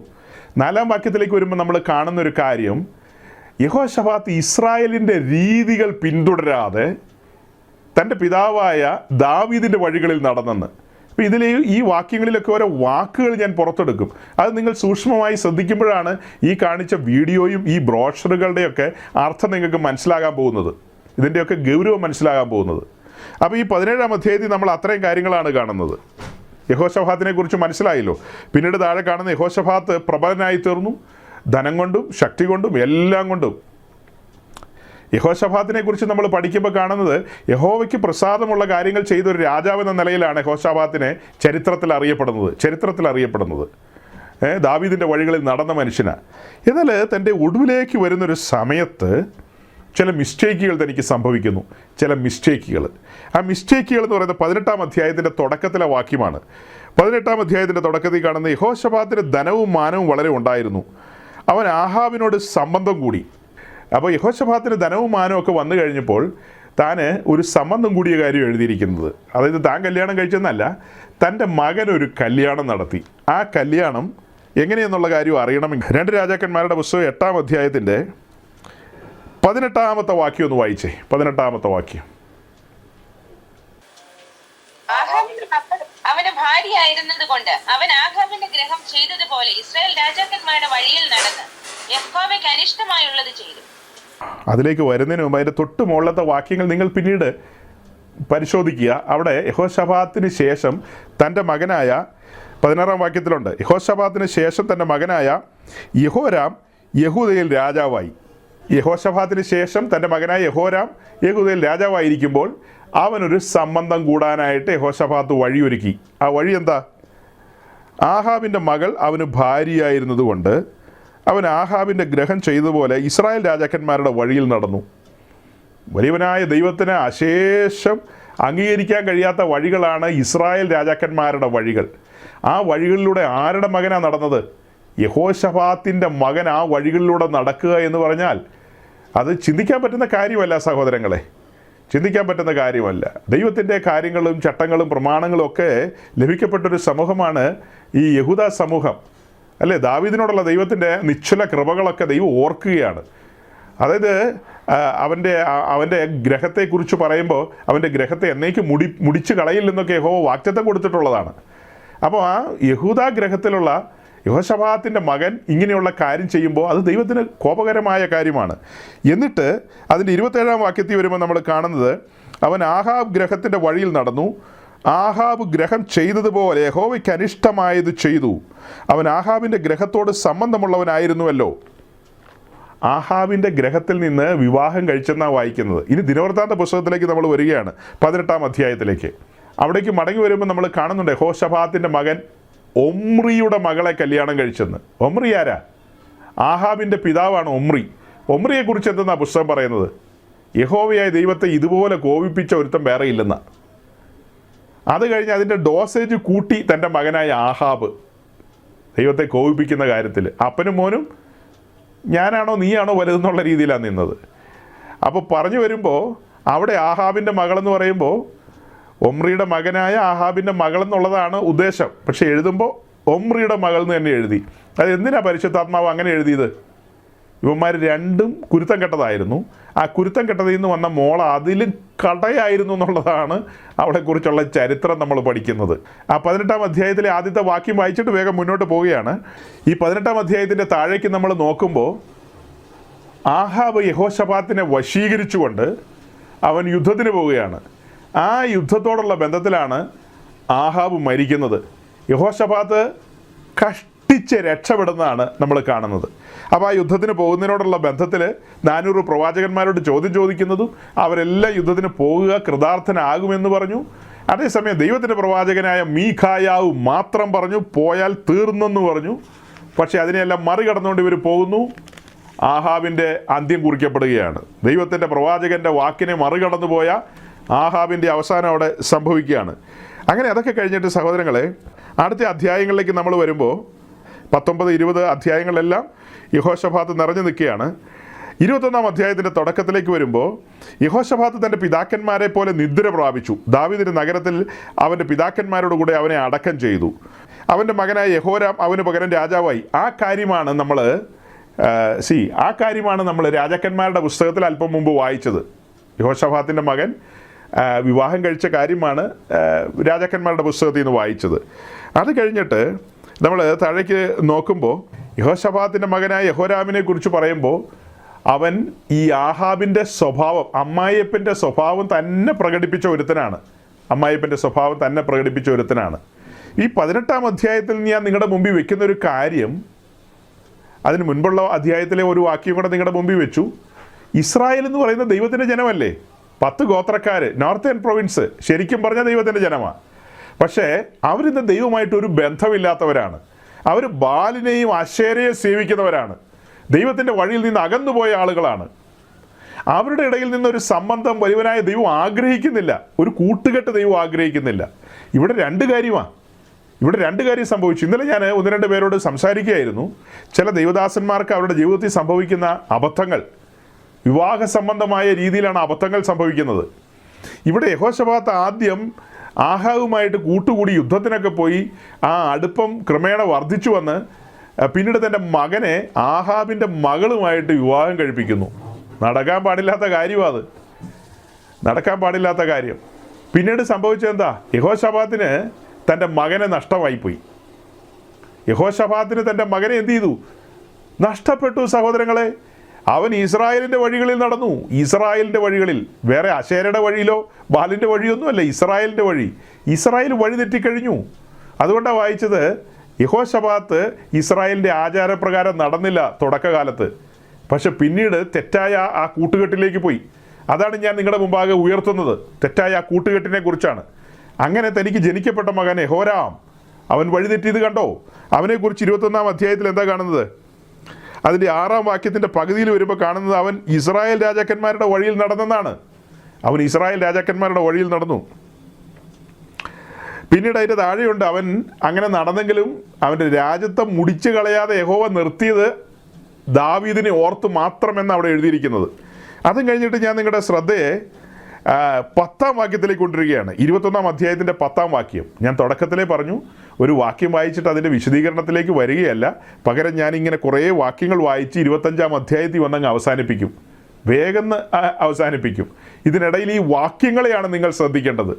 അവൻ തൻ്റെ പിതാക്കന്മാരുടെ ദൈവമായ യഹോവയെ ഉപേക്ഷിച്ച് കളഞ്ഞതുകൊണ്ട് ആ കാലത്ത് തന്നെ അവൻ നഷ്ടങ്ങൾ സംഭവിച്ചു.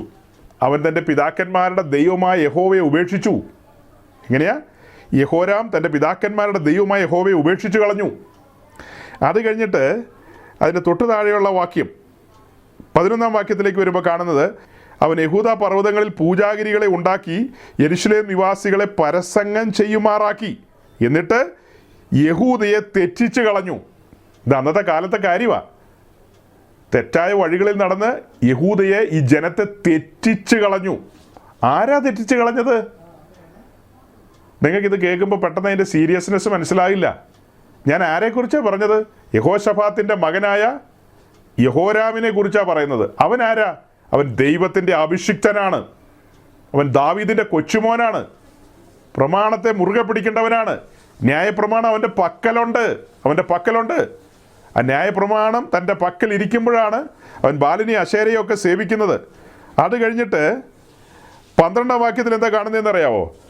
അവന് ഏലിയാ പ്രവാചകൻ്റെ പക്കൽ നിന്നൊരു എഴുത്തു വന്നത് എന്തെന്നാൽ, ഏലിയാ പ്രവാചകൻ അവനൊരു കത്തെഴുതി, ഈ തലതിരിഞ്ഞ ഇസ്രായേൽ രാജാക്കന്മാരുടെ വഴിയിൽ നീ എന്തിനു നടക്കുന്നു എന്നാണ് കത്തിൻ്റെ ഉള്ളടക്കം. നീ ദൈവത്തെ കോപിപ്പിക്കരുത്, അടിമേടിക്കൂ എന്നുള്ളതാണ്. തെറ്റായ വഴികളിൽ നടക്കുന്നു.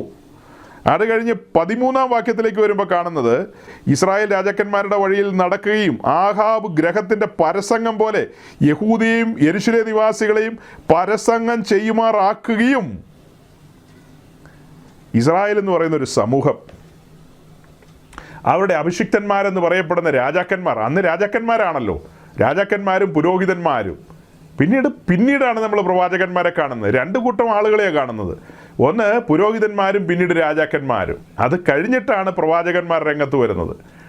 അപ്പോൾ ഈ 2 കൂട്ടരോടും ദൈവത്തിന് സംസാരിക്കാനുണ്ട്. പ്രവാചകന്മാരിലൂടെ ദൈവം സംസാരിക്കും, 2 കൂട്ടരോട് സംസാരിക്കും. അപ്പോൾ ഈ അഭിഷിക്തന്മാരെന്ന് പറയുന്നവർ ഈ ജനത്തെ വഴിതെറ്റിക്കുകയാണ്. ഇപ്പം നമ്മൾ കണ്ട ഈ പോസ്റ്ററിൻ്റെയൊക്കെ അപകടം എന്താ സഹോദരങ്ങളെ? പോസ്റ്ററിൽ കണ്ട അപകടം, യഥാർത്ഥ ക്ലാസിക്കൽ പെന്തിക്കോസ്തുകാരും ന്യൂ ജനറേഷൻ പെന്തിക്കോസ്തുകാരും എങ്ങനെ ഒരുമിച്ചിരിക്കും? അതായത് പെന്തിക്കോസ്റ്റ് എന്ന് പറയുന്നതിൻ്റെ അസൽ ഡ്യൂപ്ലിക്കേറ്റാണ് ഈ ന്യൂ ജനറേഷൻ എന്ന് പറയുന്നത്.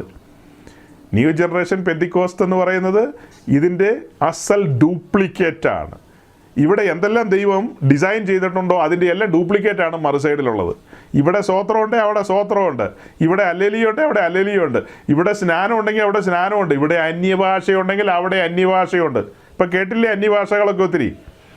ശരിക്കും പറഞ്ഞാൽ ഈ ആളുകളെല്ലാം ഒന്നറച്ചു നിൽക്കുന്നത് പല കാര്യങ്ങൾക്കും ഈ അന്യഭാഷ കേട്ടിട്ട്.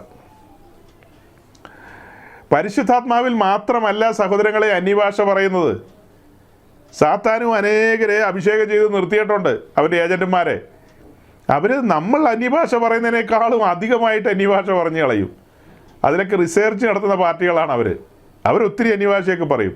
അത് കണ്ടിട്ടാണ് പലരും ചിന്തിക്കുന്നത് ഇത് വലിയ സംഭവമാണ്. അതേസമയം ശരിക്കും പരിശുദ്ധാത്മാവിൻ്റെ ഉണർവാണെങ്കിൽ നിങ്ങൾ യോഹന്നാൻ 14:16 ഇന്ന് തന്നെ ഒന്ന് വായിച്ചു നോക്കുക. യോഹന്നാൻ 14:16 നമ്മൾ നോക്കിയാൽ, ഞാൻ പോയ ശേഷം പരിശുദ്ധാത്മാവിനെ അയക്കുമെന്നുള്ള കാര്യങ്ങളാണ് അവിടെ കാണുന്നത്.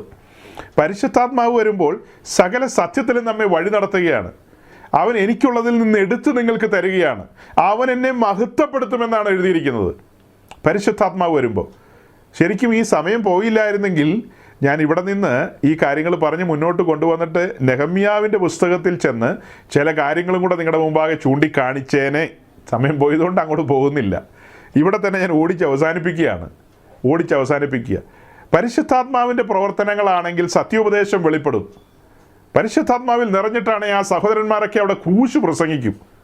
ക്രൂശിക്കപ്പെട്ടവനായി ക്രിസ്തുവിനെ ഉയർത്തും. അല്ലേ? പരിശുദ്ധാത്മാവിലാണെങ്കിൽ എന്താ സംഭവിക്കേണ്ടത്?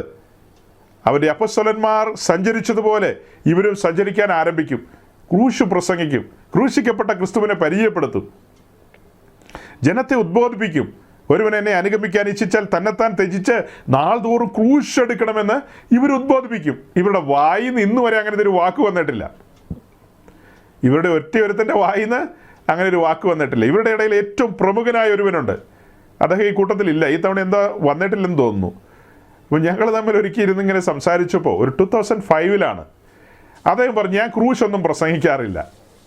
അന്ന് എനിക്കും അങ്ങോട്ട് തിരിച്ചൊന്നും പറയാനില്ല. ഇദ്ദേഹം അങ്ങനെയാണോ? ഞാൻ അഭിഷേകത്തെക്കുറിച്ചും ഭയങ്കര പ്രവൃത്തികളെക്കുറിച്ചൊക്കെ പറയുന്നതെന്ന് പറഞ്ഞു. എന്നാൽ അങ്ങനെയാട്ടെ, മറുത്ത് പറയാൻ അന്ന് എനിക്ക് അത്ര ഒരു പ്രാപ്തി ഉണ്ടായില്ല. പക്ഷേ കാലങ്ങൾക്ക് ശേഷം 2010 ഞങ്ങൾ രണ്ടുപേരും കൂടെ ഒരുമിച്ചൊരു സ്ഥലത്ത് വെച്ച് സന്ധിച്ചു. അന്ന് 2 മണിക്കൂർ ഇരുന്ന് കൃത്യം സുവിശേഷം പറയാനിടയായി. കൃത്യം ഊശിക്കപ്പെട്ടവനായ ക്രിസ്തുവിനെയാണ് പ്രസംഗിക്കേണ്ടത്. ഈ സർക്കസ് കളി കൊണ്ടൊന്നും എങ്ങും എത്തില്ലെന്നുള്ള കാര്യം പറയാൻ പാകത്തിന് സ്വർഗത്തിലെ ദൈവം എനിക്ക് പ്രാഗൽഭ്യം തന്നു. കൃത്യമായിട്ടും പറഞ്ഞു കേൾപ്പിച്ചു. ഒരക്ഷരം തിരിച്ചു പറഞ്ഞുമില്ല. പക്ഷെ മാനസാന്തരപ്പെട്ടില്ല. ഇന്നും ഈ ഗ്യാങ്ങുകളിൽ അവരൊക്കെയുണ്ട്. ദൈവം അവർക്ക് കൃപ കൊടുക്കട്ടെ എന്നുള്ളതാണ്, കാര്യങ്ങളെ തിരിച്ചറിയുവാനുള്ള പ്രാപ്തി കൊടുക്കട്ടെ എന്നുള്ളതാണ് നമ്മൾ പ്രാർത്ഥിക്കുന്നത്.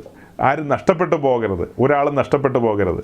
ഇപ്പം ആ റിബേക്ക എന്ന് വിളിച്ച് ചാടിക്കരയോ ബഹളം വയ്ക്കുകയൊക്കെ ചെയ്ത ആ പ്രായമുള്ള സഹോദരൻ, അദ്ദേഹത്തിൻ്റെ തൊട്ട് മൂത്ത സഹോദരൻ അമേരിക്കയിലുണ്ടായിരുന്നു, ഡാലസിലുണ്ടായിരുന്നു. അദ്ദേഹം ഈ അടുത്ത കാലത്താണ് മരിച്ചുപോയത്.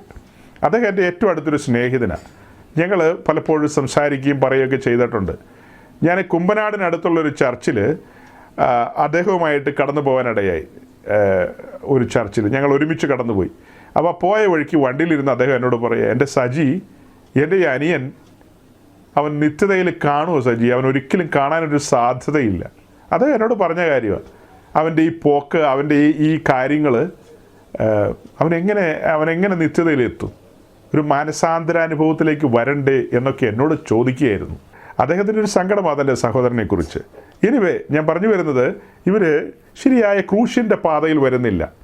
അപ്പോൾ അങ്ങനെ ഈ ആളുകൾ സഞ്ചരിക്കുമ്പോൾ നമ്മൾ ആദ്യം പറഞ്ഞ അഭിഷിക്തന്മാരെന്ന് പറയുന്നവർ, യെഹോശാഫാത്ത് സംബന്ധം കൂടാൻ പോയതുപോലെ അവൻ്റെ മകനായ യെഹോരാം ഇസ്രായേലിൻ്റെ വഴിയിലും ആഹാബിൻ്റെ വഴിയിലും നടന്നെന്നൊക്കെയാണ് നമ്മൾ കാണുന്നത്. അത് കഴിഞ്ഞിട്ട് സഹോദരങ്ങളെ 25-ാം അധ്യായത്തിലേക്ക് വന്നിട്ട് അവസാനിപ്പിക്കുകയാണ്. അമസ്യാവാണ് ഈ സമയത്ത് രാജാവായിട്ട് യഹൂദയിൽ വരുന്നത്. അമസ്യാവ്, അതിനിടയിലുള്ള പല കാര്യങ്ങളുണ്ട്, സമയമില്ലാത്തതുകൊണ്ട് ഞാൻ ഓടിച്ചു വിട്ടു. അമസ്യാവ് വാഴ്ച തുടങ്ങിയപ്പോൾ അവൻ 24 വയസ്സായിരുന്നു. അമസ്യാവ്, അവനെക്കുറിച്ച് 2-ാം വാക്യത്തിൽ പറയുന്നത്, അവൻ യഹോവയ്ക്ക് പ്രസാദമായത് ചെയ്തു, ഏകാഗ്ര ഹൃദയത്തോടെ അല്ലതാനും. ഏതാണ്ടൊക്കെ ചെയ്തെന്ന് അത് തന്നെ ഫിലിപ്പ് ലേഖനത്തിൽ എഴുതിയിരിക്കുന്നത്. ഫിലിപ്പ് ലേഖനത്തിൽ നമ്മൾ കാണുന്ന ഏത് വിധത്തിലാണെങ്കിലും ക്രിസ്തുവിനെയാണല്ലോ പ്രസംഗിക്കുന്നതെന്നാണ്. ഏതാണ്ട് അതിന് തുല്യമായ രീതിയിലാണ് അമസ്യാവിനെ കുറിച്ച് കാണുന്നത്. അമസ്യാവ് എന്താ ചെയ്തത്? അമസ്യാവ് ഒരു യുദ്ധത്തോടുള്ള ബന്ധത്തിൽ അതിൻ്റെ 6-ാം വാക്യത്തിലേക്ക് വരുമ്പോൾ, അവൻ ഇസ്രായേലിൽ നിന്ന് 1,00,000 പരാക്രമശാലികളെ 100 താലന്ത് വെള്ളി കൊടുത്ത് കൂലിക്ക് വാങ്ങി. അത് യുദ്ധത്തോടുള്ള ബന്ധത്തിൽ ഇസ്രായേലിൽ നിന്ന്, വടക്കേ ദേശത്ത് നിന്ന് 100 താലന്ത് കൊടുത്ത് അവരുടെ പട്ടാളക്കാരെ ഇങ്ങോട്ട് കൊണ്ടുവന്നു. എന്നാലൊരു ദൈവപുരുഷൻ അവൻ്റെ അടുക്കൽ വന്നു, രാജാവേ, ഇസ്രായേലിൻ്റെ സൈന്യം നിന്നോടുകൂടെ പോരരുത്, യഹോവ ഇസ്രായേലിനോട് കൂടെ എല്ലാ എഫ്രൈമിനോടും കൂടെ തന്നെ ഇല്ല. അപ്പോൾ ദൈവപുരുഷൻ വന്നിട്ട് എന്താ പറയുന്നത്? അമസ്യാവോട് പറയുന്നത്, യഹൂദ രാജാവിനോട് പറയുന്നത്, നീ സംബന്ധം കൂടി കൂട്ടുകക്ഷി പരിപാടിക്ക് യുദ്ധം ചെയ്യാനായിട്ട് ആരെയാണ് കൂട്ടിയിരിക്കുന്നത്? ഇസ്രായേൽ സൈന്യത്തെ അല്ലേ? നീ കൂട്ടുകക്ഷി പരിപാടിയായിട്ട് യുദ്ധത്തിന് ആരെയാണ് കൂട്ടിയിരിക്കുന്നത്? ഇസ്രായേൽ സൈന്യത്തെ. ആ ഇസ്രായേൽ സൈന്യത്തെ കൂട്ടി പോകരുതെന്ന് പറയാൻ അന്നൊരു ദൈവപുരുഷനുണ്ടായി. ഇന്നൊരു ദൈവപുരുഷനില്ല. അതാണ് എൻ്റെ വിഷയം. ഇപ്പോൾ പ്രസംഗമൊക്കെ മനസ്സിലായല്ലോ എല്ലാവർക്കും. അന്ന് അമസ്യാവിനോട് വർത്താനം പറയാനൊരു ദൈവപുരുഷനുണ്ടായി. അമസ്യാവേ അരുത്, യഹോവയ്ക്ക് അനിഷ്ടമാണ്, പോയാൽ തീർന്നു, ശരിയാവില്ലെന്ന് പറഞ്ഞു. അങ്ങനെ പറയാൻ ഇന്ന് ദൈവപുരുഷന്മാർ എവിടെയാണെന്നാണ് ചോദ്യം. യഹോശബാത്ത് ആഹാബിനോട് സംബന്ധം കൂടി പോയപ്പോൾ അന്നൊരു മീഖായാവ് ഉണ്ടായിരുന്നു പറയാൻ, അരുത്, ആഹാബിൻ്റെ കൂടെ നീ പോകരുത് പറഞ്ഞില്ലേ. അത് കഴിഞ്ഞിട്ട് യഹോരാമിനോടുള്ള ബന്ധത്തിൽ അവൻ ഇസ്രായേൽ രാജാക്കന്മാരുടെ വഴിയിൽ നടന്ന് യഹോവയെ കോപിപ്പിക്കുന്നത് കണ്ട് ഏലിയ പ്രവാചകൻ എന്താ പറഞ്ഞത്? എടാ ചെറുക്ക, നീ എന്താ ഈ കാണിക്കുന്നത്? നീ യഹൂദ രാജാവാണ്, നീ ഇസ്രായേലുകാരുടെ രീതിയിൽ ജീവിക്കേണ്ടവനല്ല എന്നാണ് ഏലിയാവ് പറഞ്ഞു കൊടുത്തത്. ഏലിയാവ് ആ സമയത്ത് ഇരിക്കുന്നത് എവിടെയാ? ഇസ്രായേലില്ല. ഇസ്രായേലിൽ ഇരുന്നു കൊണ്ട് ഏലിയാവ് പറയാണ്, നീ ഞങ്ങളുടെ ദേശത്തെ രാജാക്കന്മാരെ പോലെ നടക്കരുതെന്ന്. കാരണം നീ ഇരിക്കുന്ന യെരുശലേമിലാണ് സൈന്യങ്ങളുടെ ദൈവമായ യഹോവയുടെ ആലയമുള്ളത്, അവിടെയാണ് ലേവ്യരുള്ളത്, അവിടെയാണ് യാഗപീഠം ഇരിക്കുന്നത്, വീണ്ടെടുപ്പിൻ്റെ യാഗപീഠം, അവിടെയാണ് പെട്ടകം ഇരിക്കുന്നത്, കാര്യപരിപാടികൾ അവിടെയാണ്. ദൈവത്തിൻ്റെ നഗരമാണത്, ദൈവത്തിൻ്റെ ആലയമാണത്, ദൈവത്തിൻ്റെ ജനമാണ് അവിടെയുള്ളത്. അവരുടെ നടുവിൽ നിൽക്കുന്ന ദൈവത്തിൻ്റെ അഭിഷിക്തനാണ് നീ എങ്ങനെയാണ് ഇസ്രായേൽ രാജാക്കന്മാരുടെ കൂട്ടത്തിൽ ഹല്ലേലൂയ സ്തോത്രം പറയാൻ പോകുന്നതെന്നാണ് ചോദിക്കുന്നത്. നീ എങ്ങനെയാണ് കൊട്ടാരക്കരക്കാരൻ്റെ കൂട്ടത്തിലും അടൂക്കാരൻ്റെ കൂട്ടത്തിലും ഒക്കെ പോകുന്നത്? നിനക്കെങ്ങനെ സാധിക്കും അവൻ്റെ കൂട്ടത്തിൽ? അങ്ങനെ ഒരു യുദ്ധം ഇല്ലെന്നേ. ഇന്ത്യക്കാരനും പാകിസ്ഥാനും കൂടെ കൂടിയിട്ട് ഒരുമിച്ച് ചൈനയോട് യുദ്ധം ചെയ്യാൻ പോവോ? എനിക്കറിയില്ല. ഇന്ത്യ പാകിസ്ഥാനും കൂടെ ഒരുമിച്ചിട്ടാണോ ചൈനയോട് യുദ്ധം ചെയ്യാൻ പോകുന്നത്? അതെവിടെ ലോക നടപ്പുള്ള കാര്യമാണോ? അതുപോലെ തന്നെയാണ് ഇത് നടക്കാത്ത കാര്യമാണ്. അപ്പോൾ അമസ്യാവ് ഇസ്രായേലിൽ നിന്ന് പടയാളികളെ കൂലിക്കെടുത്തു യുദ്ധത്തിന് പോകാൻ. ദൈവപുരുഷൻ പറയുന്നു പോകരുത്. അപ്പോൾ പിന്നീട് കാണുന്നത് എന്താ? 8-ാം വാക്യം ഒരു സീരിയസ് വാക്യമാണ്. നീ തന്നെ ചെന്ന് യുദ്ധത്തിൽ ധൈര്യം കാണിക്കുക, അല്ലാത്ത പക്ഷം ദൈവം നിന്നെ ശത്രുവിന്റെ മുമ്പിൽ വീഴിച്ചേക്കാം, സഹായിപ്പാനും വീഴിപ്പാനും ദൈവത്തിന് ശക്തി ഉണ്ടല്ലോ എന്ന് പറഞ്ഞു. അതായത് അമസ്യാവേ, നീ തന്നെ യുദ്ധത്തിന് പോയാൽ സൈന്യങ്ങളുടെ ദൈവമായ യഹോവ നിന്നോട് കൂടെയുണ്ട്. നീ പിന്നെ എന്തിനാ ദൈവകൃപ നഷ്ടപ്പെടുത്തിയ ഇസ്രായേലിലെ പടയാളികളെ വിളിച്ചു വരുത്തുന്നത്? ഇടവുവേ, അവൻ ദൈവകൃപ നഷ്ടപ്പെടുത്തി, അവൻ്റെ വിശ്വാസ കപ്പലൊക്കെ തകർന്നു കിടക്കുന്ന അവൻ തിരുവനന്തപുരത്ത് പല പരിപാടി ഒപ്പിക്കും. നീ അവൻ്റെ കൂട്ടത്തിൽ പോയി സർക്കസ് കളിക്കേണ്ടവനല്ല, നീ തനിച്ച് നിന്ന് യുദ്ധം ചെയ്യ അമസ്യാവേ. അവരെ പറഞ്ഞയക്കുന്ന പറഞ്ഞത്, അവരെ പറഞ്ഞയക്കുന്ന കാര്യം പറഞ്ഞപ്പോൾ അതിൻ്റെ 10-ാം വാക്യത്തിൻ്റെ പാതി മുതൽ വായിക്കുകയാണെങ്കിൽ, ഇവരെ പറഞ്ഞുവിടാൻ തീരുമാനിച്ചപ്പോൾ അവരുടെ കോപം യഹൂദയ്ക്ക് നേരെ ഏറ്റവും ജ്വലിച്ചു. അവർ അതികോപത്തോടെ തങ്ങളുടെ നാട്ടിലേക്ക് മടങ്ങിപ്പോയി. അതായത് ഇസ്രായേലിലെ പടയാളികൾ അതികോപത്തോടെ മടങ്ങിപ്പോയിന്ന്. ചിലപ്പോൾ ചില മീറ്റിങ്ങിന് വിളിക്കുമ്പോൾ ദൈവാത്മാവ് പ്രേരിപ്പിക്കുന്നില്ലെങ്കിൽ പറയണം വരുന്നില്ലെന്ന്. അപ്പോൾ അവർക്ക് കോപമൊക്കെ ഉണ്ടാവും അല്ലേ? അല്ലെങ്കിൽ ചിലരെ മീറ്റിങ്ങിന് വിളിക്കുമ്പോൾ അബദ്ധത്തിൽ വിളിച്ചെന്ന് കൂട്ടിക്കോ. കാര്യം തിരിച്ചറിഞ്ഞു കഴിഞ്ഞാൽ ഇവൻ ക്രൂശിൻ്റെ ശത്രുവാന്ന് കണ്ടു കഴിഞ്ഞാൽ ഗുഡ് ബൈ പറഞ്ഞു വിട്ടേക്കുക. അപ്പോൾ അവൻ കോപത്തോടെ പോവില്ലെന്ന് ചോദിച്ചാൽ കോപത്തോടെ പോവും. ദൈവപുരുഷൻ അങ്ങനെയല്ലേ ആലോചന തന്നിരിക്കുന്നത്. ഇവരെ കൂട്ടിയിട്ടൊരു യുദ്ധമല്ല ദൈവം ആഗ്രഹിക്കുന്നത്. യഹോവ നിന്നോട് കൂടെയുള്ളപ്പോൾ ഭൂരിപക്ഷമായി, നീ അവരെ ഒന്നും കൂട്ടേണ്ട കാര്യമില്ല. സൈന്യങ്ങളുടെ ദൈവമായ യഹോവ നിനക്ക് വേണ്ടി യുദ്ധം ചെയ്യും. നീ പിന്നെ എന്തിനാ ന്യൂ ജനറേഷൻകാരെയും പിന്നെ ഞാൻ പറഞ്ഞ പോലെയുള്ള പുള്ളികളെയൊക്കെ ഇവരെയൊക്കെ എന്തിനാ കൂട്ടുപിടിക്കുന്നത്? ഇത്തരക്കാരെയൊക്കെ കൂട്ടുപിടിച്ചുകൊണ്ടൊരു യുദ്ധം എന്തിനാണ്? അതാണ് ഇന്ന് രാവിലെ ഞാൻ ചിലരോട് പറഞ്ഞത്. ഒമ്രിയുടെ മകനായ ആഹാവുമായിട്ട് സംബന്ധം കൂട്ടിയിട്ടൊരു യുദ്ധം യഹോശബാത്തിന് അത് ദൈവം ആഗ്രഹിക്കുന്ന കാര്യമല്ലെന്നേ. ദൈവം ആഗ്രഹിക്കുന്ന കാര്യമല്ല. ആത്മീയ ശുശ്രൂഷയിലൊക്കെ അങ്ങനെയാണ്. ഞാൻ നെഹമ്യാവിൻ്റെ പുസ്തകത്തിൽ വരുമ്പോൾ ചില കാര്യങ്ങൾ കാണിക്കാമെന്ന് പറഞ്ഞത് ഇത്രയേ ഉള്ളൂ. ചില ക്രമങ്ങളെക്കുറിച്ചാണ് അവിടെ പറയുന്നത്. ശുശ്രൂഷയ്ക്കൊക്കെ ചില ക്രമങ്ങളുണ്ട്. ക്രമം തെറ്റിക്കാൻ പാടില്ല. അപ്പോൾ അങ്ങനെ ആ ക്രമത്തോടു കൂടിയാണ് മുന്നോട്ട് പോകേണ്ടത്. ശുശ്രൂഷകന്മാർക്ക് ചില ക്രമങ്ങളില്ലേ, ചില പ്രോട്ടോകോൾസൊക്കെ ഇല്ലേ, ചില കാര്യപരിപാടികളില്ലേ. നമുക്കങ്ങനെ എല്ലായിടത്തും ചെന്ന് എല്ലാം ചെയ്യാൻ പറ്റുമോ? അങ്ങനെ എല്ലായിടത്തും ചെന്ന് എല്ലാം പറ്റില്ല. ഇസ്രായേലിനെ സംബന്ധിച്ച് അവരുടെ വീണ്ടെടുപ്പിനോടുള്ള ബന്ധത്തിൽ അവർക്ക് ഒരേ ഒരു യാഗപീഠമേ ഉള്ളൂ. ആവർത്തന പുസ്തകം വായിക്കുമ്പോൾ നമ്മളെന്താ കാണുന്നത്? അവർക്ക് ബോധിക്കുന്നിടത്തൊന്നും യാഗം നടത്താൻ പറ്റില്ല. ഇസ്രായേലിന് ബോധിക്കുന്നിടത്തൊന്നും യാഗം നടത്താൻ പറ്റില്ലെന്നാണ് എഴുതിയിരിക്കുന്നത്. ബോധിക്കുന്നിടത്തൊന്നും ഹോമയാഗമൊന്നും പറ്റില്ല. യാഗങ്ങളെല്ലാം അതിൻ്റെ ക്രമത്തിലായിരിക്കണം, അതിൻ്റെ നിയമപ്രകാരമായിരിക്കണം. താമ്രയാഗപീഠത്തിന് പകരം വേറെ എന്തെങ്കിലും യാഗപീഠം ഉണ്ടാക്കി വെച്ചിരിക്കുന്നവൻ്റെ അടുത്ത് അവിടെ ചെന്ന് സ്തോത്രയാഗം അർപ്പിക്കുന്നത് എങ്ങനെയാണ്? അവിടെ ചെന്ന് പരിമളധൂപം അർപ്പിക്കുന്നത് എങ്ങനെയാണ്? അപ്പം അങ്ങനെ ഒരു സംബന്ധങ്ങൾ അരുത്, അങ്ങനത്തെ കൂട്ടുകെട്ടുകൾ അരുത്. ഇവരവിടെ പോയി എന്ത് മലമറിക്കുമെന്നാണ് പറയുന്നത്. ഈ ഇപ്പം നമ്മൾ പേര് പറഞ്ഞ അഭിഷിക്തന്മാരെന്ന് പറഞ്ഞവരുണ്ടല്ലോ, ഇവർ സുവിശേഷം പ്രസംഗിക്കുകയാണെങ്കിൽ, ആ സ്ഥലങ്ങളിൽ ചെന്നിട്ട് സുവിശേഷം പ്രസംഗിക്കുകയാണെങ്കിൽ, ക്രൂശ് വെളിപ്പെടുത്തുകയാണെങ്കിൽ ബെറ്റർ. അങ്ങനെയാണെങ്കിൽ സംഭവം ഓക്കെ. ഇവരതാണോ പറയുന്നത്? അതിൽ പുനലൂർ ഉപദേശി പോയി കഴിഞ്ഞാൽ പരിശുദ്ധാത്മാവ്, ആത്മാവ് എന്നൊക്കെ പറഞ്ഞ ആളുകളെല്ലാം തെള്ളിയിടും, എല്ലാത്തിനെയും മറിച്ച് വീഴ്ത്തോടെ. അവിടെ വരുന്ന ആണുങ്ങളെയും പെണ്ണുങ്ങളെയും മുഴുവൻ കിടന്ന് തുള്ളിക്കും. അത്ര തന്നെ. തുള്ളിക്കുന്ന വീഡിയോ ഒക്കെ കാണിക്കാമായിരുന്നു, സമയം പോയി, അല്ലെങ്കിൽ കാണിക്കാമായിരുന്നു. ആത്മാവ് വരുമ്പോൾ തുള്ളലാത്രേ. ആത്മാവ് വരുമ്പോൾ നമുക്ക് സുബോധവും പരിജ്ഞാനമല്ലേ ലഭിക്കുന്നത്? നമുക്കൊരു സമർപ്പണത്തിനുള്ള വാഞ്ചയല്ലേ വരുന്നത്? നമ്മൾ ഈ ഭൂമിയിൽ അന്യരും പരദേശികളുമാണെന്നുള്ള ചിന്ത വർദ്ധിക്കുകയല്ലേ? നാം യാത്രക്കാരാണെന്നുള്ള ബോധ്യം. നാം കൂടെ കൂടെ കണ്ണാടിയിൽ നോക്കില്ലേ, അല്ലേ?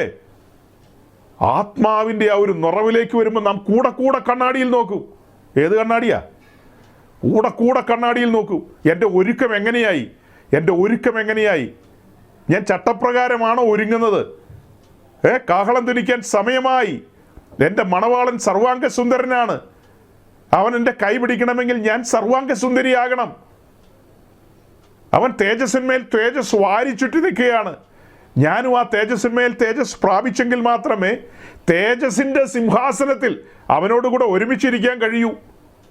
ജയാളികളുടെ ഗണത്തിൽ, ജയാളികളുടെ ഗണത്തിൽ. ചുമ്മാ പെന്തിക്കോസുകാർക്ക് ഇരിക്കാനുള്ളതല്ല സിംഹാസനം, ഇത് ജയാളികൾക്ക് ഇരിക്കാനുള്ളതാണ്. മനസ്സിലാക്കുക.